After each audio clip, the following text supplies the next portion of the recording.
ದೇವನಾಮಕ್ಕೆ ಸ್ತೋತ್ರವಾಗಲಿ. ಈ ಪರಿಶುದ್ಧ ದಿನದಲ್ಲಿ ಮತ್ತೊಂದು ಆವರ್ತಿ ದೇವರ ಸನ್ನಿಧಾನದಲ್ಲಿ ದೇವರನ್ನು ಸ್ತುತಿಸುವುದಕ್ಕೆ, ಆರಾಧಿಸುವುದಕ್ಕೆ ಸರ್ವಶಕ್ತನಾದ ದೇವರು ನಮ್ಮ ಜೀವಿತದಲ್ಲಿ ಮತ್ತೊಂದು ದಿನವನ್ನು, ಸಂದರ್ಭವನ್ನು ಕೊಟ್ಟಿದ್ದಕ್ಕಾಗಿ ದೇವರಿಗೆ ಸ್ತೋತ್ರವನ್ನು ಸಲ್ಲಿಸುವಂಥವರಾಗಿರುವ 96ನೇ ಕೀರ್ತನೆ ಅದರ ಪ್ರಾರಂಭ ವಾಕ್ಯ, ಯೆಹೋವನಿಗೆ ಹೊಸ ಕೀರ್ತನೆಯನ್ನು ಹಾಡಿರಿ, ಎಲ್ಲ ಭೂನಿವಾಸಿಗಳೇ ಯೆಹೋವನಿಗೆ ಹಾಡಿರಿ.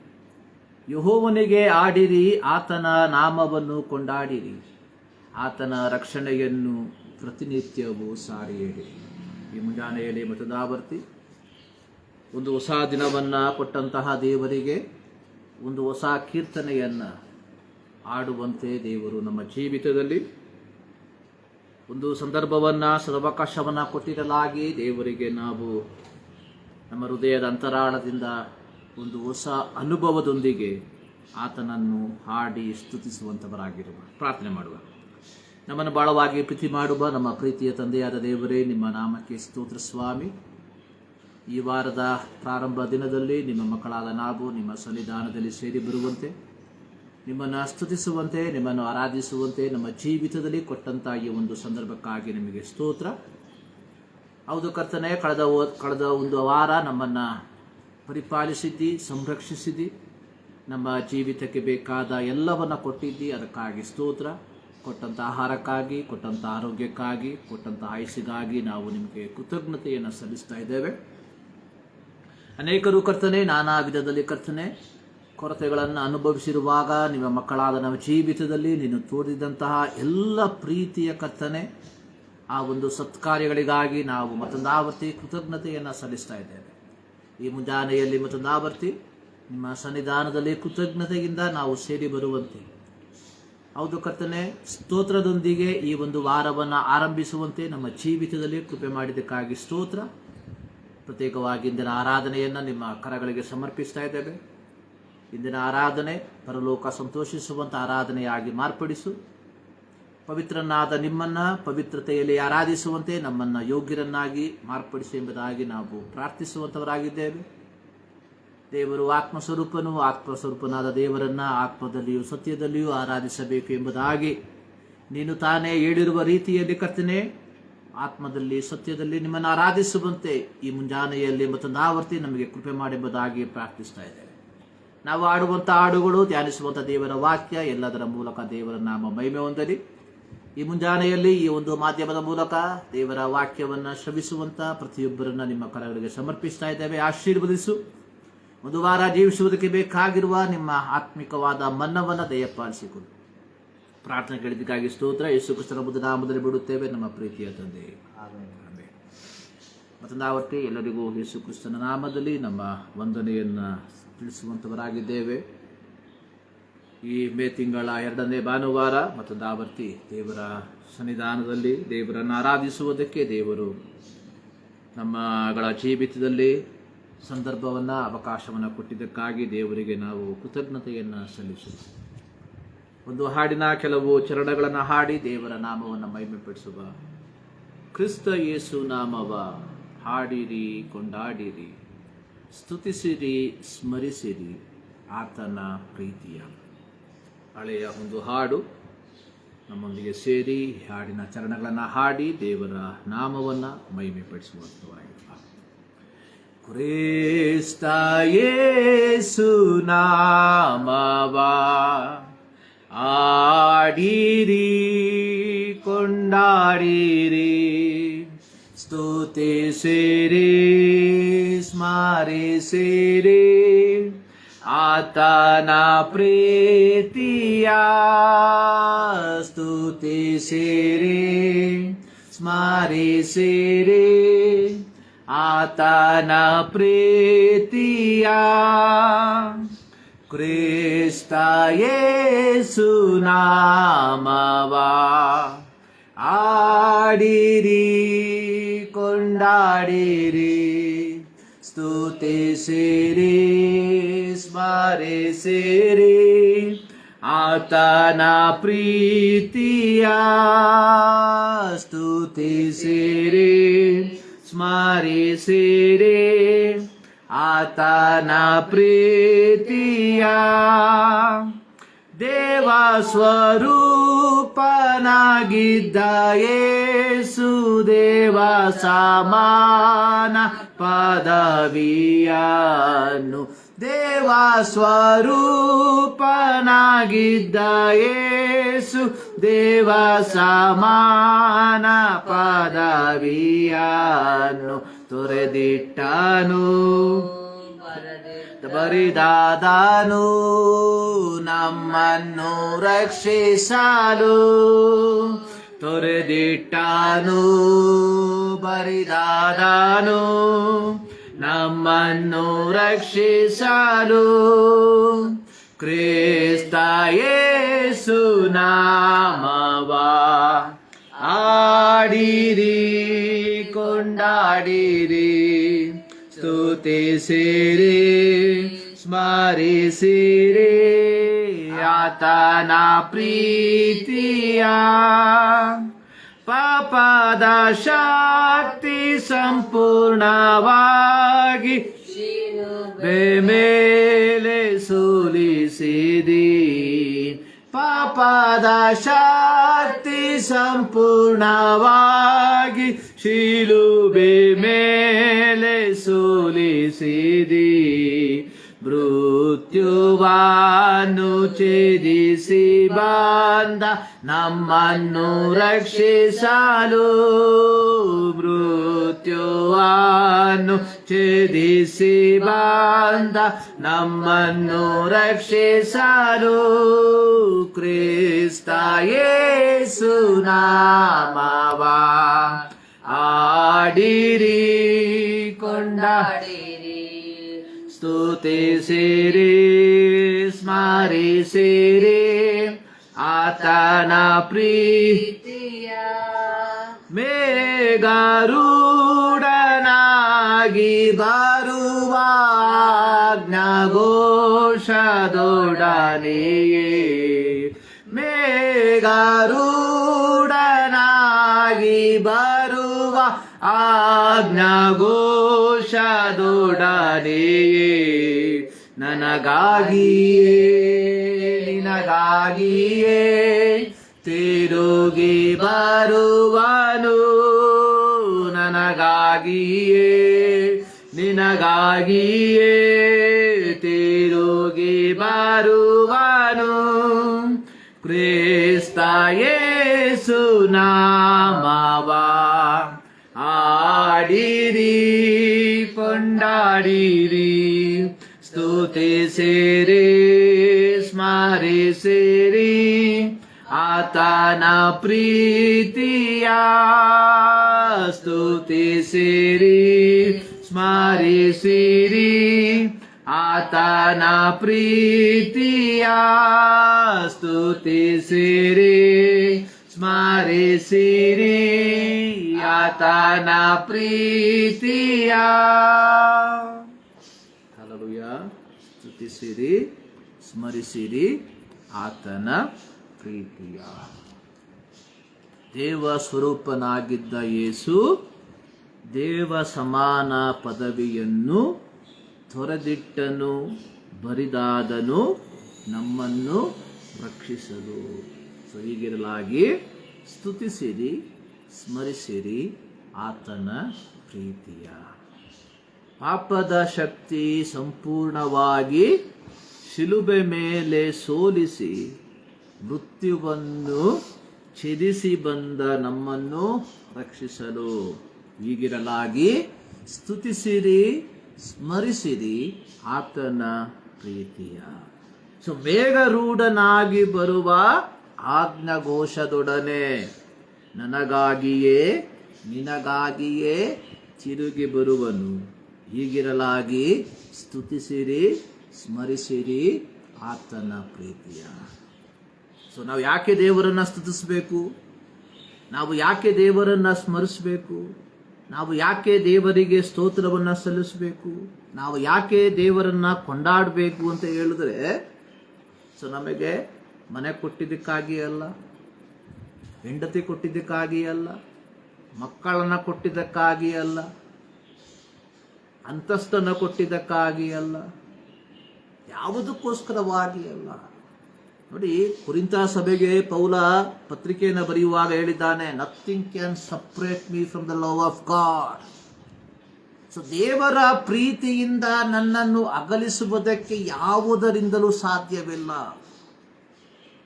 ಪ್ರೀತಿಯ ದೇವಜನರೇ, ನಾವು ದೇವರನ್ನ ಸ್ತುತಿಸುವಂಥದ್ದು, ದೇವರನ್ನ ಸ್ಮರಿಸುವಂಥದ್ದು ಸೊ ಈ ಲೋಕದಲ್ಲಿ ಏನಾದರೂ ಲಭಿಸಿದ್ದರ ಫಲವಾಗಿ ಅಲ್ಲ.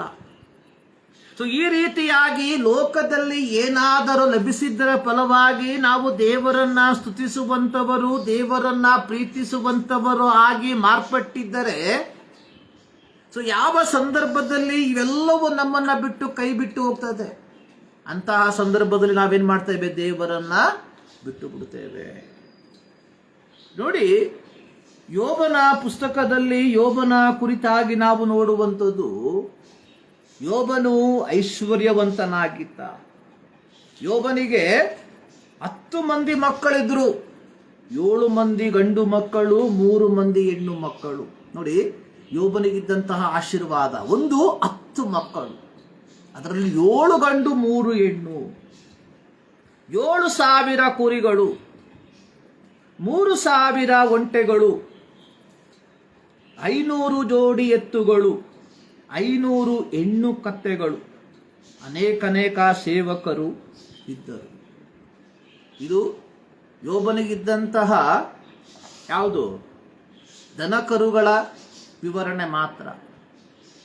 ಸೊ ಹೀಗಿರುವಾಗ ಯೋಬನಿಗೆ ಎಕರೆಗಟ್ಟಲೆ ತೋಟಗಳಿರಬಹುದು, ಎಕರೆಗಟ್ಟಲೆ ದ್ರಾಕ್ಷೆ ತೋಟಗಳಿದ್ದಿರಬಹುದು, ಎಕರೆಗಟ್ಟಲೆ ಏನು ಜವೆಗೋದಿಯ ತೋಟಗಳು ಇದ್ದಿರಬಹುದು. ನೋಡಿ, ಯೋಬನು ಸೊ ಈ ಕಾಲದಲ್ಲಿ ಹೇಳಿದ್ರೆ is the number 1 rich person. ಆ ಕಾಲದಲ್ಲಿ ಐಶ್ವರ್ಯವಂತದಲ್ಲಿ ಅಗ್ರಗಣ್ಯನಾಗಿ ಇದ್ದಂತಹ ವ್ಯಕ್ತಿಯಾಗಿದ್ದ ಯಾರು? ಯೋಬ. ನೋಡಿ, ಒಂದು ಸಾರಿ ಸೈತಾನ ದೇವರ ಸನ್ನಿಧಾನಕ್ಕೆ ಬಂದಂತಹ ಸಂದರ್ಭದಲ್ಲಿ ದೇವರು ಕೇಳ್ತಾ ಇದ್ದಾನೆ, ನನ್ನ ದಾಸನಾದ ಯೋಬನ ಮೇಲೆ ನೀನು ಗಮನವಿಟ್ಟಿದ್ದೀಯ? ಆಗ ಸೈತಾನ ಹೇಳ್ತಾ ಇದ್ದಾನೆ, ಯೋಬ ಸುಮ್ಮನೆನ ನಿನ್ನ ಮೇಲೆ ನಂಬಿಕೆ ಇಟ್ಟಿರುವಂಥದ್ದು, ನೀನು ಅವನಿಗೆ ಎಲ್ಲವನ್ನ ಕೊಟ್ಟಿದ್ದಿ. ಎಲ್ಲವನ್ನ ಕೊಟ್ಟಿರಲಾಗಿ ಅವನು ನಿನ್ನ ಮೇಲೆ ನಂಬಿಕೆಯನ್ನ ಇಟ್ಟಿರುವಂಥದ್ರಲ್ಲಿ ಯಾವ ಶ್ರೇಷ್ಠತೆ ಇಲ್ಲ. ಆಗ ದೇವ್ರು ಹೇಳ್ದ, ಒಂದು ಕೆಲಸ ಮಾಡಿ, ಏನ್ ಬೇಕಾದ್ರೆ ಮಾಡು. ಹೋದಂತಹ ಸೈತಾನ ಏನ್ ಮಾಡ್ದ? ಅವನಿಗಿದ್ದಂತಹ ಎಲ್ಲ ಮೇಲುಗಳನ್ನ, ಐಶ್ವರ್ಯಗಳನ್ನ ಏನ್ ಮಾಡ್ದ? ಒಂದೊಂದಾಗಿ ಕಿತ್ತುಬಿಟ್ಟ. ಸೊ ಪ್ರಾರಂಭದಲ್ಲಿ ಏನು ಮಾಡ್ದ? 3,000 7,000 ಕುರಿಗಳನ್ನ, ನಂತರವಾಗಿ 3,000 ಒಂಟೆಗಳನ್ನ, ಆಮೇಲೆ 500 ಹೆಣ್ಣು ಕತ್ತೆಗಳನ್ನ, ದಾಸದಾಸಿಯರನ್ನ, ಕಡೆಯದಾಗಿ ಅವನಿಗಿದ್ದಂತಹ 10 ಮಕ್ಕಳನ್ನ ಏನ್ ಮಾಡಿದ? ಸಂಹಾರ ಮಾಡಿಬಿಟ್ಟ.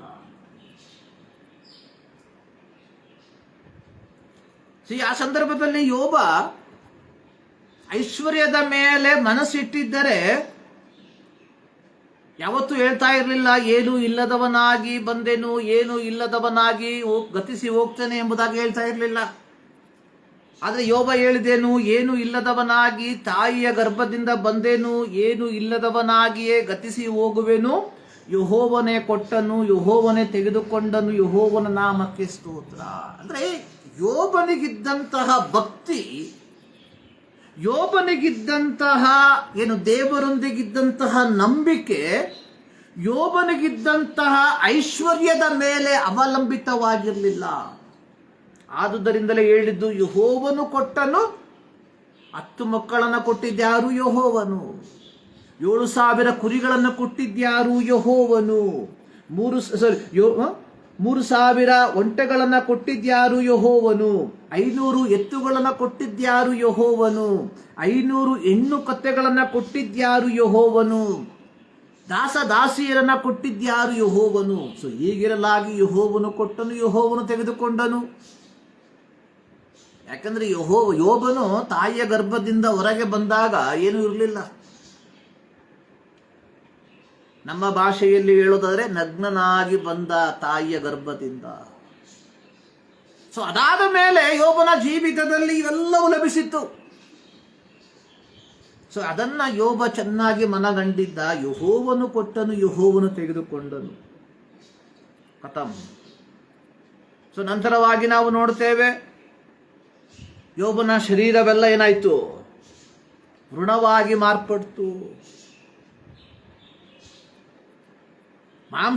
ಮಾಂಸಗಳು ಶರೀರದಿಂದ ಬೇರ್ಪಡುವಂತಹ ಒಂದು ಅನುಭವ.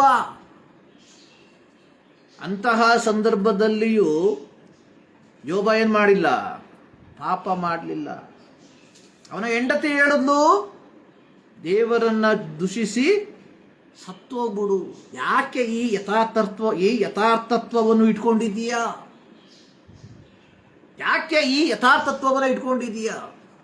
ಸೊ ಆ ಸಂದರ್ಭದಲ್ಲಿ ದೇವರೇ ಯೋಬ ಹೇಳ್ತಾ ಇದ್ದಾನೆ, ಮೂರ್ಖಳಂತೆ ನೀನು ಮಾತಾಡಬೇಡ. ದೇವರ ಹಸ್ತದಿಂದ ನಾವು ಒಳ್ಳೆದನ್ನ ಹೊಂದ್ಕೊಂಡಿದ್ದೇವೆ. ಸೊ ಈಗ ಸ್ವಲ್ಪ ಕೆಟ್ಟದ್ದು ಬಂದಿದೆ, ಲೆಟ್ ಅಸ್ ಎಂಜಾಯ್.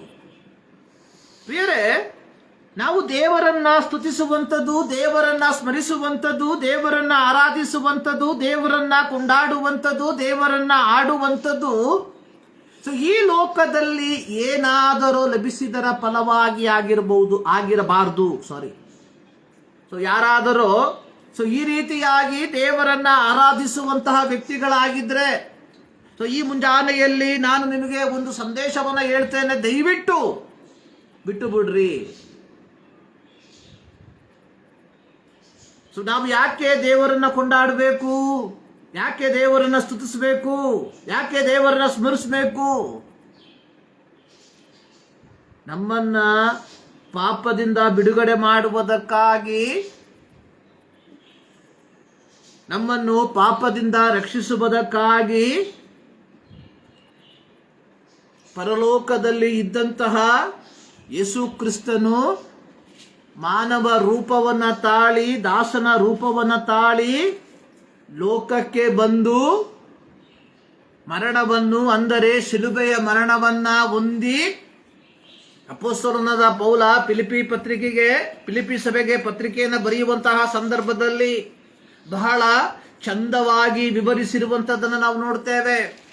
ಅದರ 2ನೇ ಅಧ್ಯಾಯದ 5ನೇ ವಾಕ್ಯದಲ್ಲಿ, ಆತನು ದೇವ ಸ್ವರೂಪನಾಗಿದ್ದರೂ ದೇವರಿಗೆ ಸರಿ ಸಮಾನನಾಗಿರುವುದೆಂಬ ಅಮೂಲ್ಯ ಪದವಿಯನ್ನು ಬಿಡಲೊಲ್ಲೆನು ಎಂದೆಣಿಸದೆ ತನ್ನನ್ನು ಬರಿದು ಮಾಡಿಕೊಂಡು ದಾಸನ ರೂಪವನ್ನು ಧರಿಸಿಕೊಂಡು ಮನುಷ್ಯರಿಗೆ ಸದೃಶನಾದನು.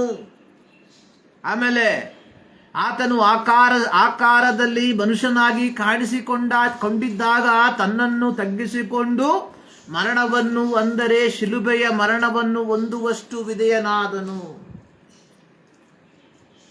ಯಾತಕ್ಕೋಸ್ಕರವಾಗಿ ಯೇಸು ಸ್ವಾಮಿ ಶಿಲುಬೆ ಮೇಲೆ ತನ್ನ ಪ್ರಾಣವನ್ನು ಅರ್ಪಿಸಿದ? ನಮ್ಮೆಲ್ಲರ ಪಾಪಗಳ ಪರಿಹಾರಕ್ಕೋಸ್ಕರವಾಗಿ. ಸೊ ಹೀಗೆಲ್ಲಾಗಿ ನಾವು ಯಾತಕ್ಕೋಸ್ಕರವಾಗಿ ದೇವರನ್ನ ಕೊಂಡಾಡಬೇಕು? ಯಾತಕ್ಕೋಸ್ಕರವಾಗಿ ದೇವರನ್ನ ಸ್ಮರಿಸಬೇಕು? ಯಾತಕ್ಕೋಸ್ಕರವಾಗಿ ಆತನ ಪ್ರೀತಿಯನ್ನು ನಾವು ವರ್ಣಿಸಬೇಕು? ಯಾತಕ್ಕೋಸ್ಕರವಾಗಿ? ಆತನು ನಮ್ಮನ್ನ ರಕ್ಷಿಸಿದರ ಫಲವಾಗಿ. ನೋಡಿ, ದಾವೀದ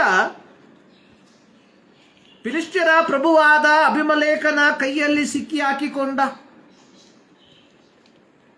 ನಂತರವಾಗಿ ಅಲ್ಲಿಂದ ತಪ್ಪಿಸಿಕೊಂಡ ತರುವಾಯ ದಾವೀದನು ರಚಿಸಿದಂತಹ ಒಂದು ಕೀರ್ತನೆ, 34ನೇ ಕೀರ್ತನೆ, ನಾನು ಯೆಹೋವನನ್ನು ಎಡಬಿಡದೆ ಕೊಂಡಾಡುವೆನು, ಆತನ ಸ್ತೋತ್ರವು ಯಾವಾಗಲೂ ನನ್ನ ಬಾಯಲ್ಲಿರುವುದು. ನೋಡಿ, ಇದರ ಹಿನ್ನೆಲೆ ಅನ್ನುವಂಥದ್ದು, ದಾವೀದ ಫಿಲಿಷ್ಟಿಯರ ಪ್ರಭುವಾಗಿದ್ದಂತಹ ಅಥವಾ ಫಿಲಿಷ್ಟಿಯರ ರಣಧೀರನಾದಂತಹ ಗೋಲಿಯಾತನನ್ನ ಕೊಂದಾಕ್ಬಿಟ್ಟಿದ್ದಾನೆ. ಸೊ ಇದರ ಫಲವಾಗಿ ಫಿಲಿಷ್ಟಿಯರಿಗೆ ಮಹಾ ಪರಾಜಯ ಉಂಟಾಯಿತು. ಸೊ ಇದಾದ ಮೇಲೆ ಏನ್ ಮಾಡ್ದ? ಇದೇ ದಾವೀದ ಇದೇ ಫಿಲಿಷ್ಟಿಯರ ಪ್ರಭುವಿನ ಕೈಯಲ್ಲಿ ಸಿಕ್ಕಾಕೊಂಡ್ಬಿಟ್ಟಿದ್ದಾನೆ. ಸಂಭವ್ ಯಾವುದೋ ಒಂದು ವಿಧದಲ್ಲಿ ಅಲ್ಲಿಂದ ಅವನೇ ಎಸ್ಕೇಪ್ ಆಗ್ಬಿಟ್ಟ. ಸೊ ಆ ಸಂದರ್ಭದಲ್ಲಿ ಹೇಳ್ತಾ ಇದ್ದ, ನಾನು ಯೆಹೋವನನ್ನು ಎಡೆಬಿಡದೆ ಕೊಂಡಾಡ್ತೇನೆ. ಹೊಸ ಒಡಂಬಡಿಕೆಯ ದೇವಜನರಾದ ನಾವುಗಳು ಯಾಕೆ ದೇವರನ್ನ ಕೊಂಡಾಡಬೇಕು? ಯಾಕೆ ಎಡಬಿಡದೆ ದೇವರನ್ನ ಸ್ತುತಿಸಬೇಕು? ಯಾಕೆ ನಮ್ಮ ಬಾಯಿಯಲ್ಲಿ ಆತನ ಸ್ತೋತ್ರವು ಇರಬೇಕು? ಮನೆ ಸಿಕ್ಕಿದರ ಫಲವಾಗಿ ಅಲ್ಲ, ಹೆಂಡತಿ ಮಕ್ಕಳು ಸಿಕ್ಕಿದರ ಫಲವಾಗಿ ಅಲ್ಲ, ಆಸ್ತಿ ಐಶ್ವರ್ಯ ಸಿಕ್ಕಿದರ ಫಲವಾಗಿ ಅಲ್ಲ. ಮತ್ತೆ ಯಾತಕ್ಕೋಸ್ಕರವಾಗಿ? ನಮ್ಮನ್ನು ಪಾಪದಿಂದ, ನಮ್ಮನ್ನು ಅಂಧಕಾರದಿಂದ, ನಮ್ಮನ್ನು ನರಕದಿಂದ ತಪ್ಪಿಸಿದ್ದರ ಫಲವಾಗಿ ನಾನು ನೀನು ಏನು ಮಾಡಬೇಕು? ದೇವರನ್ನ ಕೊಂಡಾಡುವಂಥವರಾಗಿರಬೇಕು. ನಾನು ನೀನು ನಾವು ನಮ್ಮ ಬಾಯಲ್ಲಿ ಆತನ ಸ್ತೋತ್ರವು ಇರುವಂಥದ್ದಾಗಿರಬೇಕು. ಇಂದು ಅನೇಕರು ದೇವರನ್ನ ಸ್ತುತಿಸುವಂಥದ್ದು, ದೇವರನ್ನ ಆರಾಧಿಸುವಂಥದ್ದು ಕೇವಲ ಭೌತಿಕವಾದ ಆಶೀರ್ವಾದಗಳು ಲಭಿಸಿದ್ದರ ಫಲವಾಗಿ. ಈ ರೀತಿಯಾಗಿ ದೇವರನ್ನು ಆರಾಧಿಸುವಂಥವರು ತಮ್ಮ ಜೀವಿತದಲ್ಲಿ ಪ್ರಯಾಸಗಳು ಪ್ರತಿಕೂಲಗಳು ಬರುವಾಗ ಏನ್ ಮಾಡ್ತಾರೆ? ಹಿಂಜಾರಿ ಹೋಗ್ಬಿಡ್ತಾರೆ. ಆದುದರಿಂದಲೇ ಪೌಲ ಹೇಳಿದ್ದು, ಕ್ರಿಸ್ತನ ಪ್ರೀತಿಯಿಂದ ನನ್ನನ್ನು ಅಗಲಿಸುವಂಥದ್ದು ಯಾವುದು? ಖಡ್ಗವೋ, ಕ್ಷಾಮವೋ, ನಗ್ನತೆಯೋ, ಆಹಾರವಿಲ್ಲದಿರುವುದು, ವಸ್ತ್ರವಿಲ್ಲದಿರುವುದು. ಸೊ ಇದ್ಯಾವುದು ಕ್ರಿಸ್ತನ ಪ್ರೀತಿಯಿಂದ ನನ್ನನ್ನು ಅಗಲಿಸಲಾರದು? ಕಾರಣ ಪೌಲನಿಗೆ ಗೊತ್ತು. ಪೌಲನು ಯಹೂದ್ಯರ ಶಿಷ್ಟಾಚಾರಗಳನ್ನ ಚಾಚು ತಪ್ಪದೆ ಪಾಲಿಸುವಂತಹ ವ್ಯಕ್ತಿ. ಮೋಶೆಯ ಧರ್ಮಶಾಸ್ತ್ರಕ್ಕೆ ಅನುಗುಣವಾಗಿ ತನ್ನ ಜೀವಿತವನ್ನು ಜೀವಿಸುವಂತಹ ವ್ಯಕ್ತಿ. ಆದರೆ ಪೌಲನಿಗೆ ಗೊತ್ತಾಯಿತು, ಇದ್ಯಾವುದು ನನ್ನನ್ನು ಏನ್ ಮಾಡಲ್ಲ, ನಿತ್ಯತ್ವಕ್ಕೆ ನನ್ನನ್ನು ಸೇರಿಸೋದಿಲ್ಲ. ಸೊ ನಿತ್ಯತ್ವಕ್ಕೆ ನನ್ನನ್ನು ಸೇರಿಸುವುದಕ್ಕೆ ಇರುವ ಏಕೈಕ ಮಾರ್ಗ ಯೇಸುವಿನ ಉಪದೇಶಕ್ಕೆ ಅನುಗುಣವಾಗಿ ಜೀವಿಸುವಂಥದ್ದು. ಸೊ ಈಗಲಾಗಿ ಹೇಳುವುದು, ಕ್ರಿಸ್ತನ ಪ್ರೀತಿಯಿಂದ ನನ್ನನ್ನು ಅಗಲಿಸುವಂಥದ್ದು ಯಾವುದು? ಪ್ರೀತಿಯ ದೇವಜನರೇ, ಈ ಮುಂಜಾನೆಯಲ್ಲಿ ದೇವರ ಸನ್ನಿಧಾನದಲ್ಲಿ ದೇವರನ್ನು ಆರಾಧಿಸುವುದಕ್ಕೆ ನಾವು ಬಂದಿರುವಾಗ, so we have to has this question. ಈ ಒಂದು ಪ್ರಶ್ನೆಯನ್ನು ನಮಗೆ ನಾವು ಕೇಳ್ಕೊಳ್ಬೇಕು. ನಾವು ದೇವರನ್ನು ಆರಾಧಿಸುವಂಥದ್ದು ಯಾವುದರ ಫಲವಾಗಿ? ನಾವು ದೇವರನ್ನು ಕೊಂಡಾಡುವಂಥದ್ದು ಯಾವುದರ ಫಲವಾಗಿ? ಸೊ ನಮ್ಮನ್ನು ನಮ್ಮ ಪಾಪದಿಂದ ಬಿಡುಗಡೆ ಮಾಡಿದರ ಫಲವಾಗಿಯೋ? ಸೊ ನಮಗೆ ನಿತ್ಯ ಜೀವದ ವಾಗ್ದಾನವನ್ನು ಕೊಟ್ಟಿದ್ದರ ಫಲವಾಗಿಯೋ? ಅಥವಾ ಸೊ ನಮಗೆ ಆತನೊಂದಿಗಿರುವ ವಾಸವನ್ನ ಹೇಳಿದ್ದರ ಫಲವಾಗಿಯೋ? ಸೊ ನಾವು ದೇವರನ್ನ ಸ್ತುತಿಸಬೇಕಾಗಿರುವಂಥದ್ದು ಈ 3 ಕಾರಣಗಳಿಂದಾಗಿ ಮಾತ್ರ. ಒಂದು, ನಮ್ಮನ್ನ ರಕ್ಷಿಸುವುದಕ್ಕೋಸ್ಕರವಾಗಿ ಆತನು ತನ್ನ ಮಹಿಮಾ ಪದವಿಯನ್ನು ಬಿಟ್ಟ. 2, ಪಾಪದಿಂದ ನಮ್ಮನ್ನ ತಪ್ಪಿಸುವುದಕ್ಕೋಸ್ಕರವಾಗಿ ಶಿಲುಬೆ ಮೇಲೆ ತನ್ನ ಪ್ರಾಣವನ್ನ ಕೊಟ್ಟ. 3, ನಮ್ಮನ್ನ ತನ್ನೊಂದಿಗೆ ಸೇರಿಸಿಕೊಳ್ಳುವುದಕ್ಕೆ ತಿರುಗಿ ಬರುತ್ತೇನೆ ಎಂಬುದಾಗಿ ವಾಗ್ದಾನ ಮಾಡಿದ್ದಾನೆ. ಈ 3 ಭರವಸೆಗಳನ್ನ ಇಟ್ಟುಕೊಂಡು ನಾವೇನ್ ಮಾಡಬೇಕು? ದೇವರನ್ನ ಪ್ರೀತಿಸುವಂಥವರು, ದೇವರನ್ನ ಆರಾಧಿಸುವಂಥವರಾಗಿರಬೇಕು. ನಮ್ಮ ಕೇರಳದಲ್ಲಿ ಅನೇಕರು ಹೊರದೇಶಗಳಲ್ಲಿ ಕೆಲಸ ಮಾಡ್ತಾರೆ, ಪ್ರತ್ಯೇಕವಾಗಿ ಗಂಡಂದಿರು ಅಥವಾ ತಂದೆಯಂದಿರು. ಸೊ ಇವರು ಬರುವಂಥದ್ದು ವರ್ಷಕ್ಕೆ 2 ವರ್ಷಕ್ಕೆ ಒಂದು ಸಾರಿ ಮಾತ್ರ. ಸೊ ಈ ಮನೆಯಲ್ಲಿರುವಂತಹ ಹೆಂಡತಿ, ಮನೆಯಲ್ಲಿರುವಂತಹ ಮಕ್ಕಳಿಗೆ, ಅನೇಕರಿಗೆ, ಎಲ್ರಿಗೂ ಅಲ್ಲ, ಒಂದು ಒಳ್ಳೆ ಶತಮಾನ ಹೆಂಡತಿಯರಿಗೆ, ಒಂದು ಒಳ್ಳೆ ಶತಮಾನ ಮಕ್ಕಳಿಗೆ ತಂದೆ ಅನ್ನುವಂಥದ್ದು ಕೇವಲ ಹಣವನ್ನ ಕೊಡುವಂತಹ ವ್ಯಕ್ತಿ. ಸೊ ಅವರಿಗೆ ತಂದೆ ಮೇಲಿರುವ ಪ್ರೀತಿ ಏನಂದ್ರೆ ಕೇವಲ ಹಣ ಮಾತ್ರ.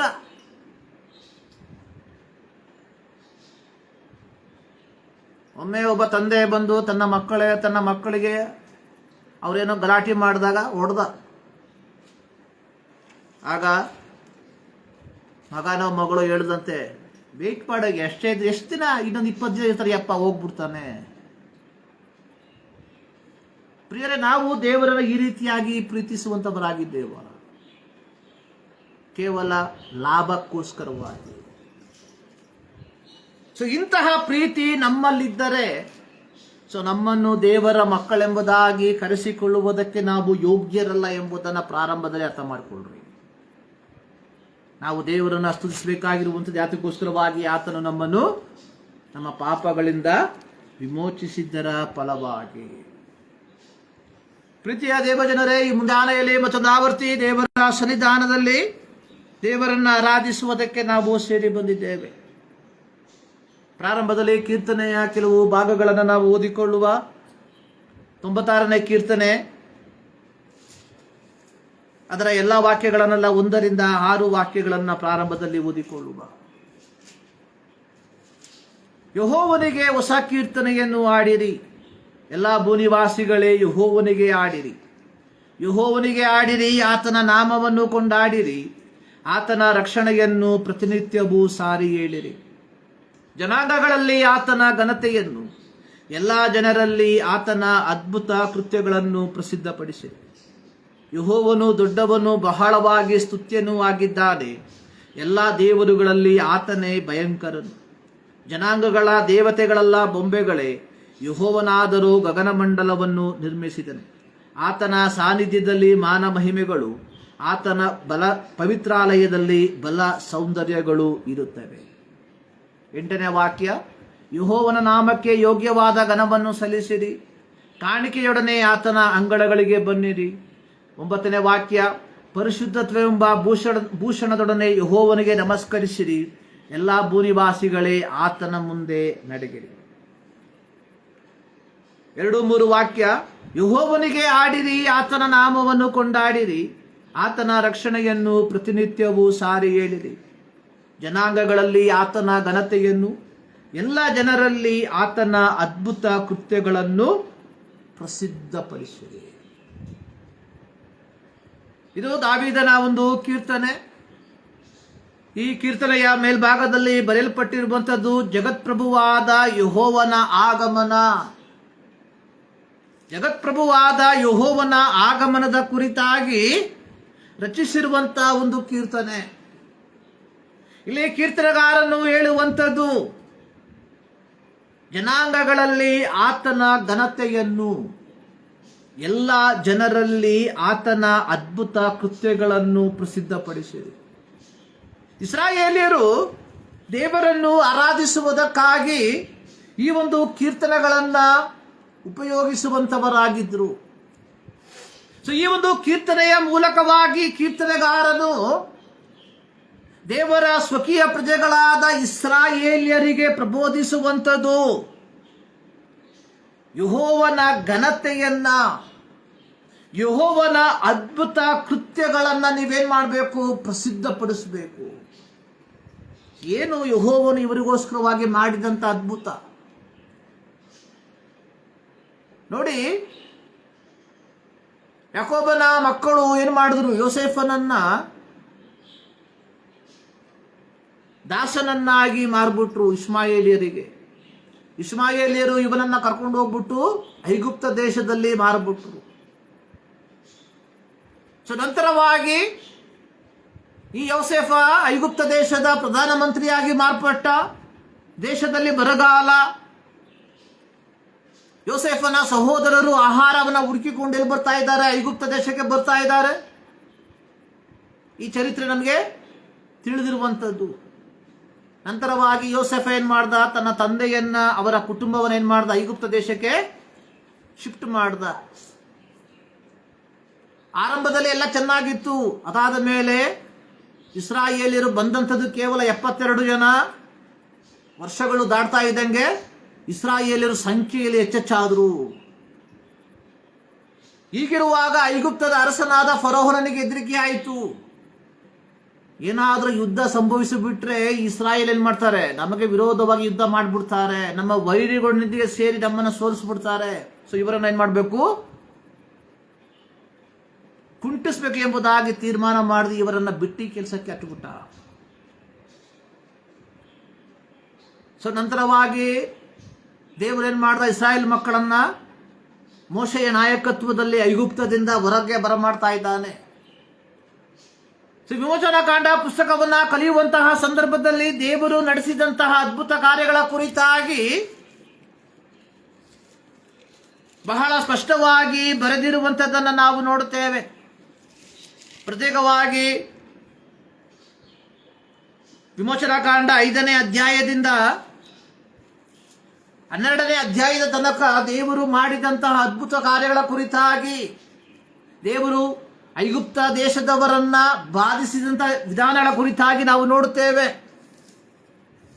ಸೊ ಇವೆಲ್ಲವೂ ಒಂದು ಚರಿತ್ರೆಯ ಒಂದು ಮುಖಪುಟವಾಗಿ ಮಾರ್ಪಟ್ಟಿರುವಂಥದ್ದು.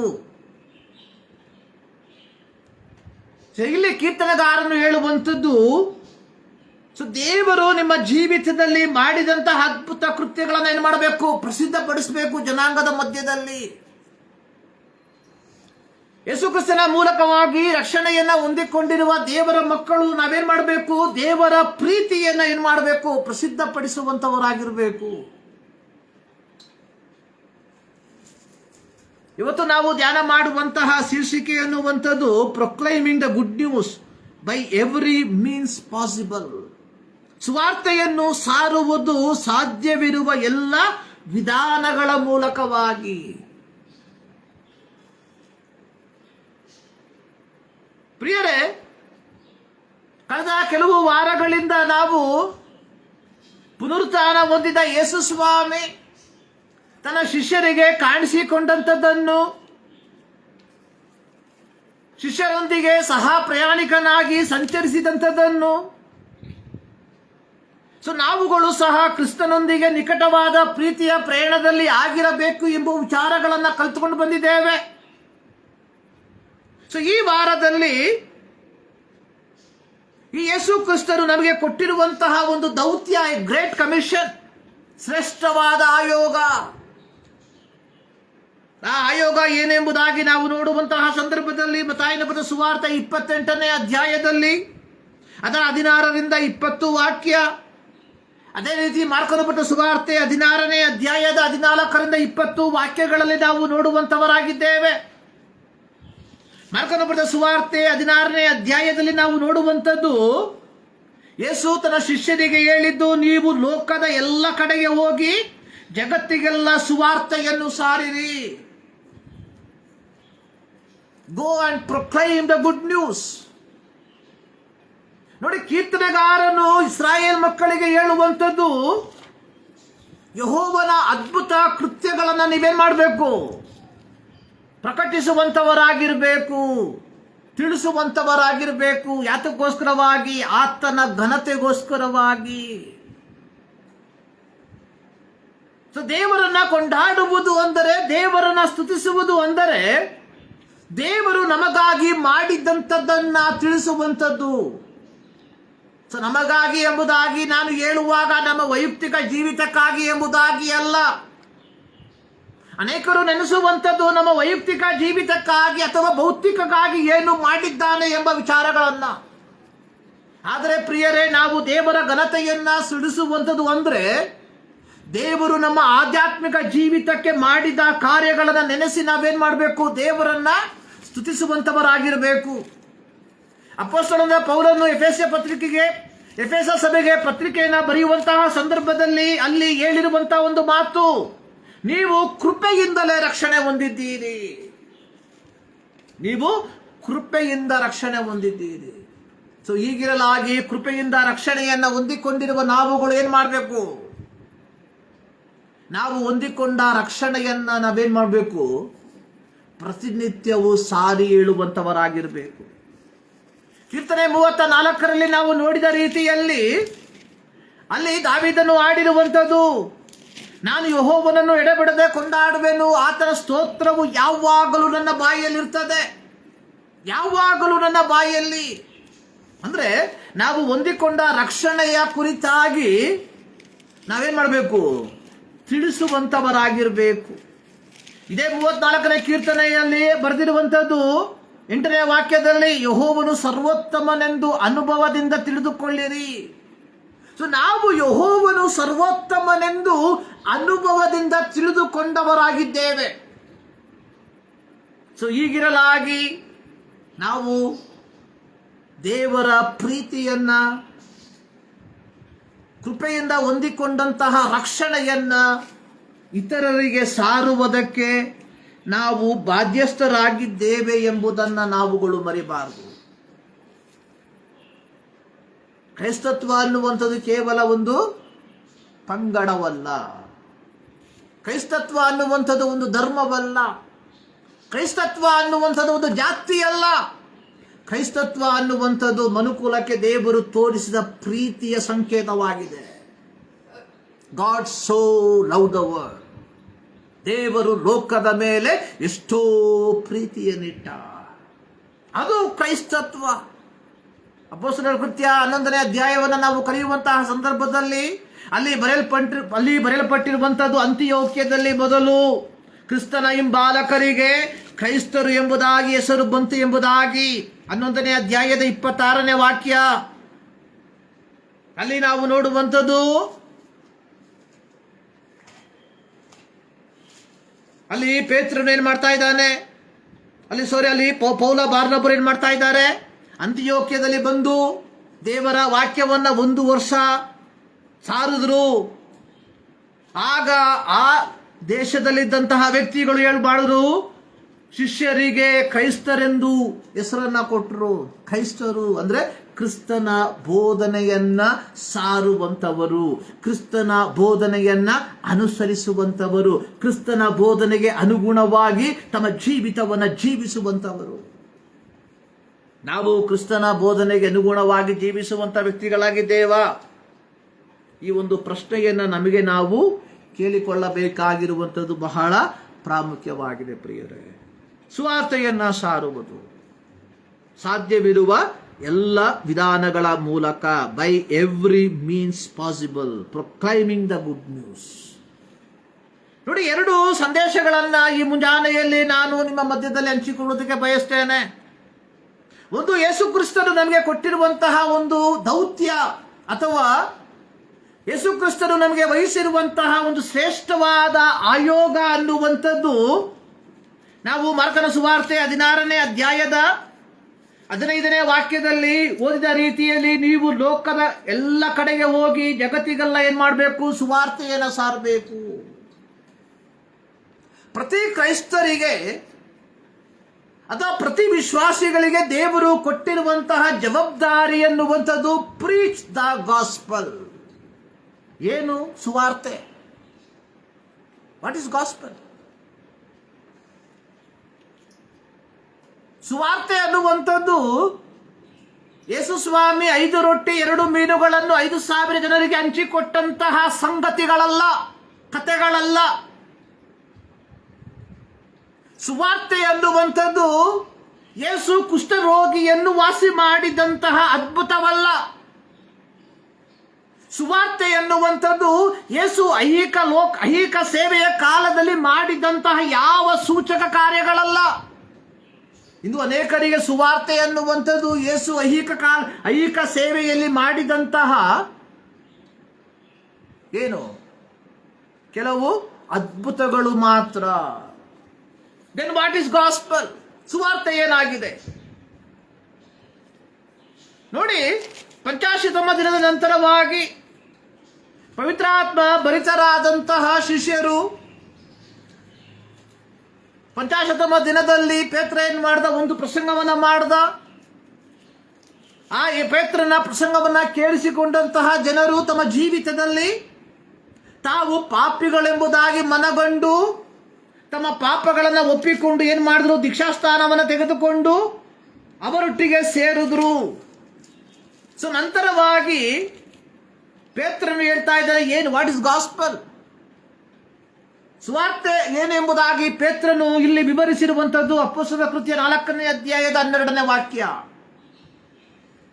ಬರಬೇಕಾದ ರಕ್ಷಣೆಯು ಇನ್ನಾರಲ್ಲಿಯೂ ಸಿಕ್ಕುವುದಿಲ್ಲ, ಆ ಹೆಸರಿನಿಂದಲೇ ಹೊರತು ಆಕಾಶದ ಕೆಳಗೆ ಮನುಷ್ಯರೊಳಗೆ ಕೊಡಲ್ಪಟ್ಟಿರುವ ಬೇರೆ ಯಾವ ಹೆಸರಿನಿಂದಲೂ ನಮಗೆ ರಕ್ಷಣೆಯಾಗುವುದಿಲ್ಲ ಎಂಬುದೇ. So what is gospel? What is the good news? ನೋಡಿ, ಯಹೂದ್ಯರು ಮೋಶೆಯ ಧರ್ಮಶಾಸ್ತ್ರದ ಮೇಲೆ ಅವಲಂಬಿತರಾಗಿದ್ರು. ಯಹೂದ್ಯರು ಮೋಶೆಯ ಧರ್ಮಶಾಸ್ತ್ರಕ್ಕೆ ಅನುಗುಣವಾಗಿ ಜೀವಿಸುವಂತ ವ್ಯಕ್ತಿಗಳಾಗಿದ್ರು. ಆದರೆ ಇದೇ ಯಹೂದ್ಯರನ್ನ ನೋಡಿಕೊಂಡು, ಇದೇ ಯಹೂದ್ಯರನ್ನ ಸಂಬೋಧಿಸಿ ಪೇತ್ರ ಹೇಳ್ತಾ ಇದ್ದಾನೆ, ಬರಬೇಕಾದ ರಕ್ಷಣೆ ಇನ್ಯಾರಲ್ಲಿಯೂ ಸಿಕ್ಕುವುದಿಲ್ಲ. ಆ ಹೆಸರಿನಿಂದಲೇ. ಯಾವ ಹೆಸರು? ಯೇಸು ಕ್ರಿಸ್ತನೆಂಬ ಹೆಸರಿನಿಂದಲೇ.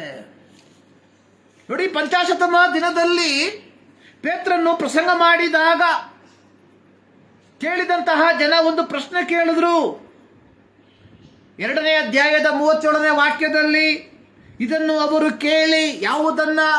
ಪೇತ್ರನ ಪ್ರಸಂಗವನ್ನ ಕೇಳಿ ಅವರ ಹೃದಯದಲ್ಲಿ ಅಲುಗು ನೆಟ್ಟಂತಾಗಿ. ಏನು ಅಲುಗು?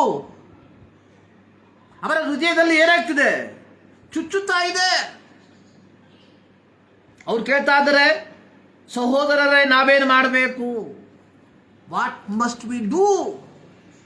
ನೋಡಿ, ಈ ಜನ, ಈ ಬಂದಂತಹ ಜನ ಪಸ್ಕಾ ಹಬ್ಬವನ್ನ, ಅದಾದ್ಮೇಲೆ ಗುಡಾರಗಳ ಹಬ್ಬವನ್ನ, ನಂತರವಾಗಿ ಪಂಚಾಶತಮ ಹಬ್ಬವನ್ನ ಆಚರಿಸುವುದಕ್ಕೆ ಬಂದಂತಹ ಯಹೂದ್ಯರು. ಮೋಶೆಯ ಧರ್ಮಶಾಸ್ತ್ರದಲ್ಲಿ ಬರೆದಿರುವ ಪ್ರಕಾರವಾಗಿ ಪ್ರತಿ ಯಹೂದ್ಯನು, ಗಂಡಸಾಗಿರುವಂತಹ ಪ್ರತಿ ಯಹೂದ್ಯನು ವರ್ಷಕ್ಕೆ 3 ಆವರ್ತಿ ಎಲ್ಲಿ ಬರಬೇಕು? ಯೆರೂಸಲೇಮಿಗೆ ಬರಬೇಕು. ಇದು 50 ದಿನದ ಒಂದು ಜಾತ್ರೆ.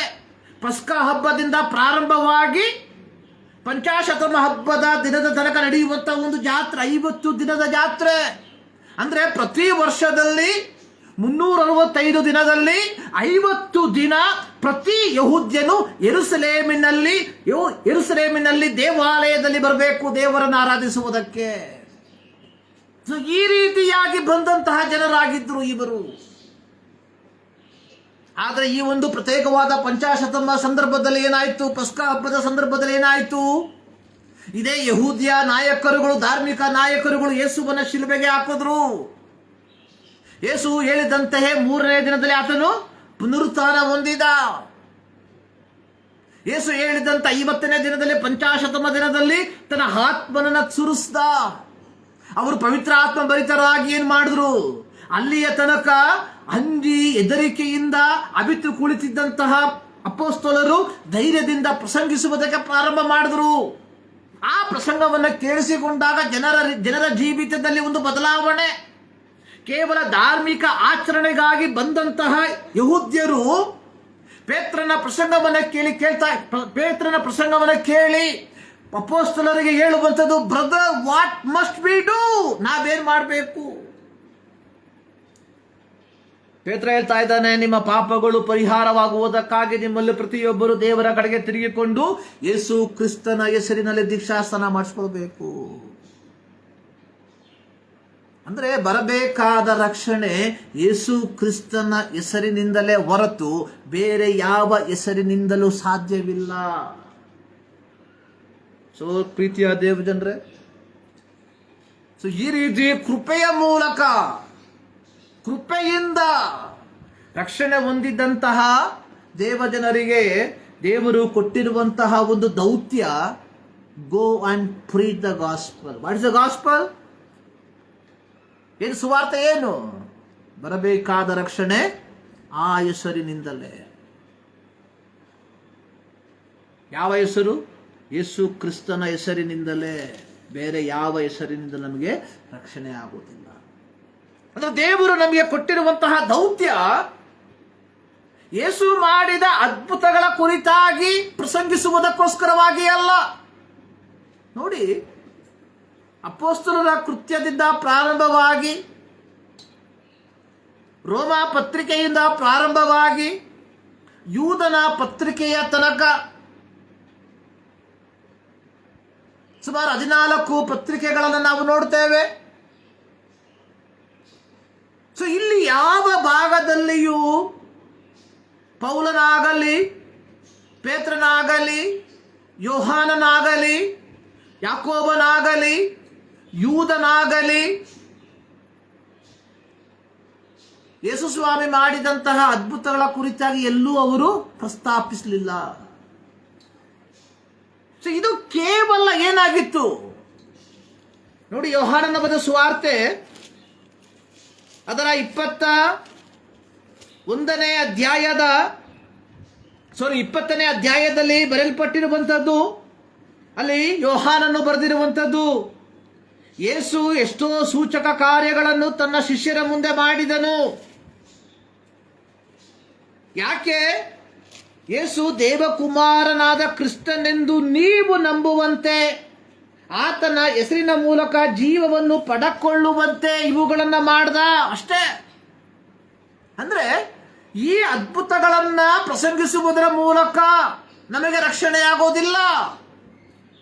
ಸೊ ಯೇಸು ಕ್ರಿಸ್ತನು ದೇವಕುಮಾರನೆಂದು ತನ್ನ ಶಿಷ್ಯರಿಗೆ ತೋರ್ಪಡಿಸಿಕೊಳ್ಳುವುದಕ್ಕಾಗಿ ಯೇಸು ತನ್ನ ಐಹಿಕ ಸೇವೆಯ ಕಾಲದಲ್ಲಿ ಏನು ಮಾಡ್ದ? ಅದ್ಭುತಗಳನ್ನ ಮಾಡ್ದ.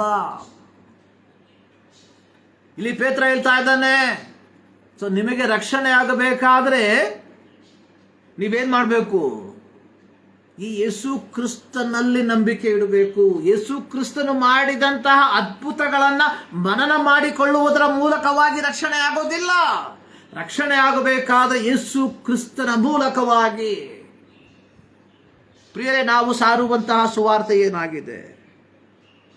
ಸೊ ನೋಡಿ, ದೇವರು ಯೇಸು ಕ್ರಿಸ್ತನು ತಾನೇ ನಮಗೆ ಕೊಟ್ಟಿರುವಂತಹ ದೌತ್ಯ, ಎ ಮಿಷನ್, ಪ್ರಿಕ್ಲೈಮ್ ದ ಗಾಸ್ಪಲ್, ಸುವಾರ್ತೆಯನ್ನ ಸಾರುವುದು, ಶುಭ ಸಮಾಚಾರವನ್ನ ಸಾರುವುದು. ಈ ಶುಭ ಸಮಾಚಾರವನ್ನ ನಾವು ಸಾರುವಂತವರಾಗಿದ್ದೇವ. ಇಂದು ನಾವು ಓದಿದ ಕೀರ್ತನೆಗಳಲ್ಲಿ ನಾವು ನೋಡಿದ್ವಿ, ಜನಾಂಗಗಳಲ್ಲಿ ಆತನ ಘನತೆಯನ್ನ,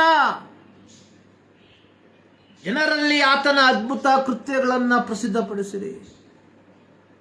ಯಾಕಂದ್ರೆ ದೇವರು ಯೆಹೋವನು ಇಸ್ರಾಯೇಲ್ ಮಕ್ಕಳನ್ನು ಏನ್ ಮಾಡ್ದ? ಐಗುಪ್ತದ ಅಕ್ಷರಿಕವಾದ ದಾಸತ್ವದಿಂದ ಬಿಡುಗಡೆ ಮಾಡಿದ್ದ. ಸೊ ಅದರ ಕುರಿತಾಗಿ ಪ್ರಸ್ತಾಪಿಸುವುದಕ್ಕೆ ಇಲ್ಲಿ ಕೀರ್ತನೆಗಾರ ಹೇಳ್ತಾ ಇದ್ದಾನೆ. ಆದ್ರೆ ಹೊಸ ಒಡಂಬಡಿಕೆ ದೇವಜನರಾದ ನಮಗೆ ದೇವರು ನಮ್ಮನ್ನು ಅಕ್ಷರಿಕವಾದ ದಾಸತ್ವಕ್ಕಿಂತಲೂ ಮಿಗಿಲಾಗಿ ಆಧ್ಯಾತ್ಮಿಕವಾದ ದಾಸತ್ವದಿಂದ ಬಿಡುಗಡೆ ಮಾಡ್ದ, ಸೈತಾನನಿಂದ ಬಿಡುಗಡೆ ಮಾಡ್ದ. ಸೊ ಹೀಗಿರಲಾಗಿ ನಾವೇನ್ ಮಾಡಬೇಕು? ಪ್ರತಿನಿತ್ಯವೂ ಆತನ ಘನತೆಯನ್ನು ಸಾರಿ ಹೇಳ್ಬೇಕು. ಯೇಸು ಸ್ವಾಮಿ ತನ್ನ ಶಿಷ್ಯರಿಗೆ ಕೊಟ್ಟಂತಹ ದೌತ್ಯ ಇದೆ, go and preach the gospel. Go and preach the gospel. ಮತ್ತಾಯನ ಬರೆದ ಸುವಾರ್ತೆ ಅದರ 28ನೇ ಅಧ್ಯಾಯದಲ್ಲಿ ನಾವು ನೋಡುವಂಥದ್ದು, ಪರಲೋಕದಲ್ಲಿಯೂ ಭೂಲೋಕದಲ್ಲಿಯೂ ಎಲ್ಲ ಅಧಿಕಾರವು ನನಗೆ ಕೊಡಲ್ಪಟ್ಟಿದೆ. ಆಲ್ ಅಥಾರಿಟಿ ಹಸ್ ಗಿವನ್ ಅಂಟು ಮೀ. Therefore, ನೀವು ಹೊರಟು ಹೋಗಿ ಎಲ್ಲ ದೇಶಗಳ ಜನರನ್ನು ಶಿಷ್ಯರನ್ನಾಗಿ ಮಾಡಿರಿ. ಅವರಿಗೆ ತಂದೆಯ, ಮಗನ, ಪವಿತ್ರಾತ್ಮನ ಹೆಸರಿನಲ್ಲಿ ದೀಕ್ಷಾಸ್ನಾನ ಮಾಡಿಸಿ.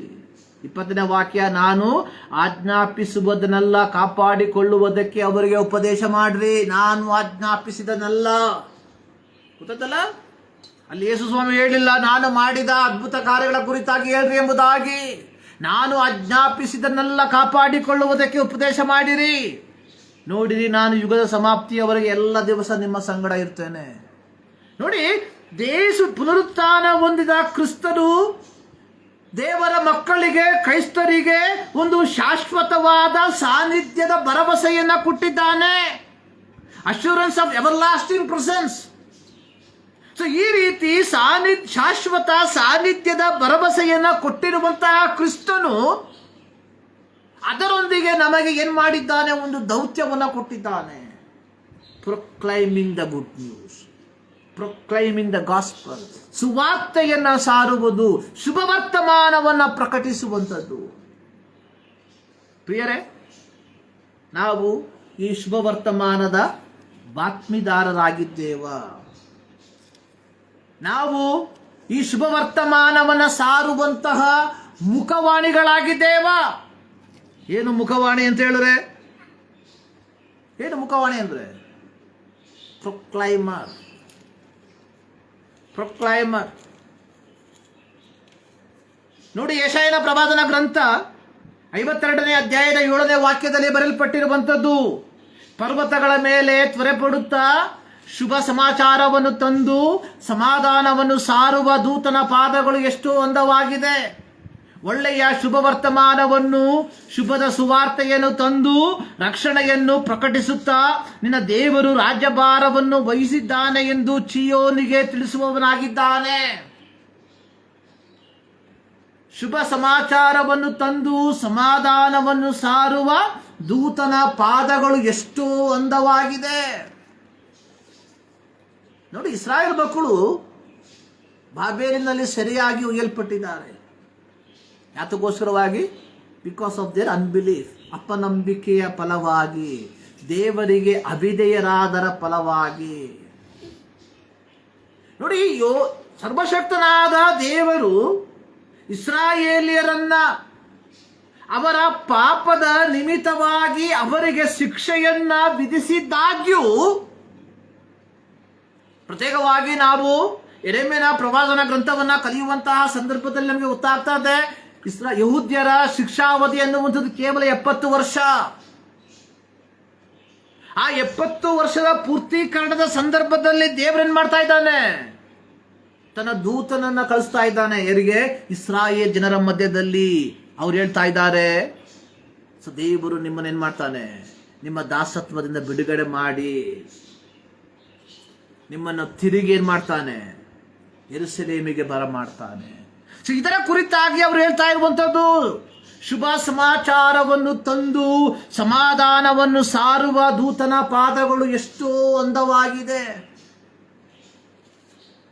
ನೋಡಿ, ಇಸ್ರಾಯೇಲ್ ಮಕ್ಕಳು ಪಾಪ ಮಾಡಿ ದೇವರಿಂದ ನ್ಯಾಯ ತೀರ್ಪನ್ನ, ನ್ಯಾಯ ದಂಡನೆಯನ್ನ ಅನುಭವಿಸುತ್ತಾ,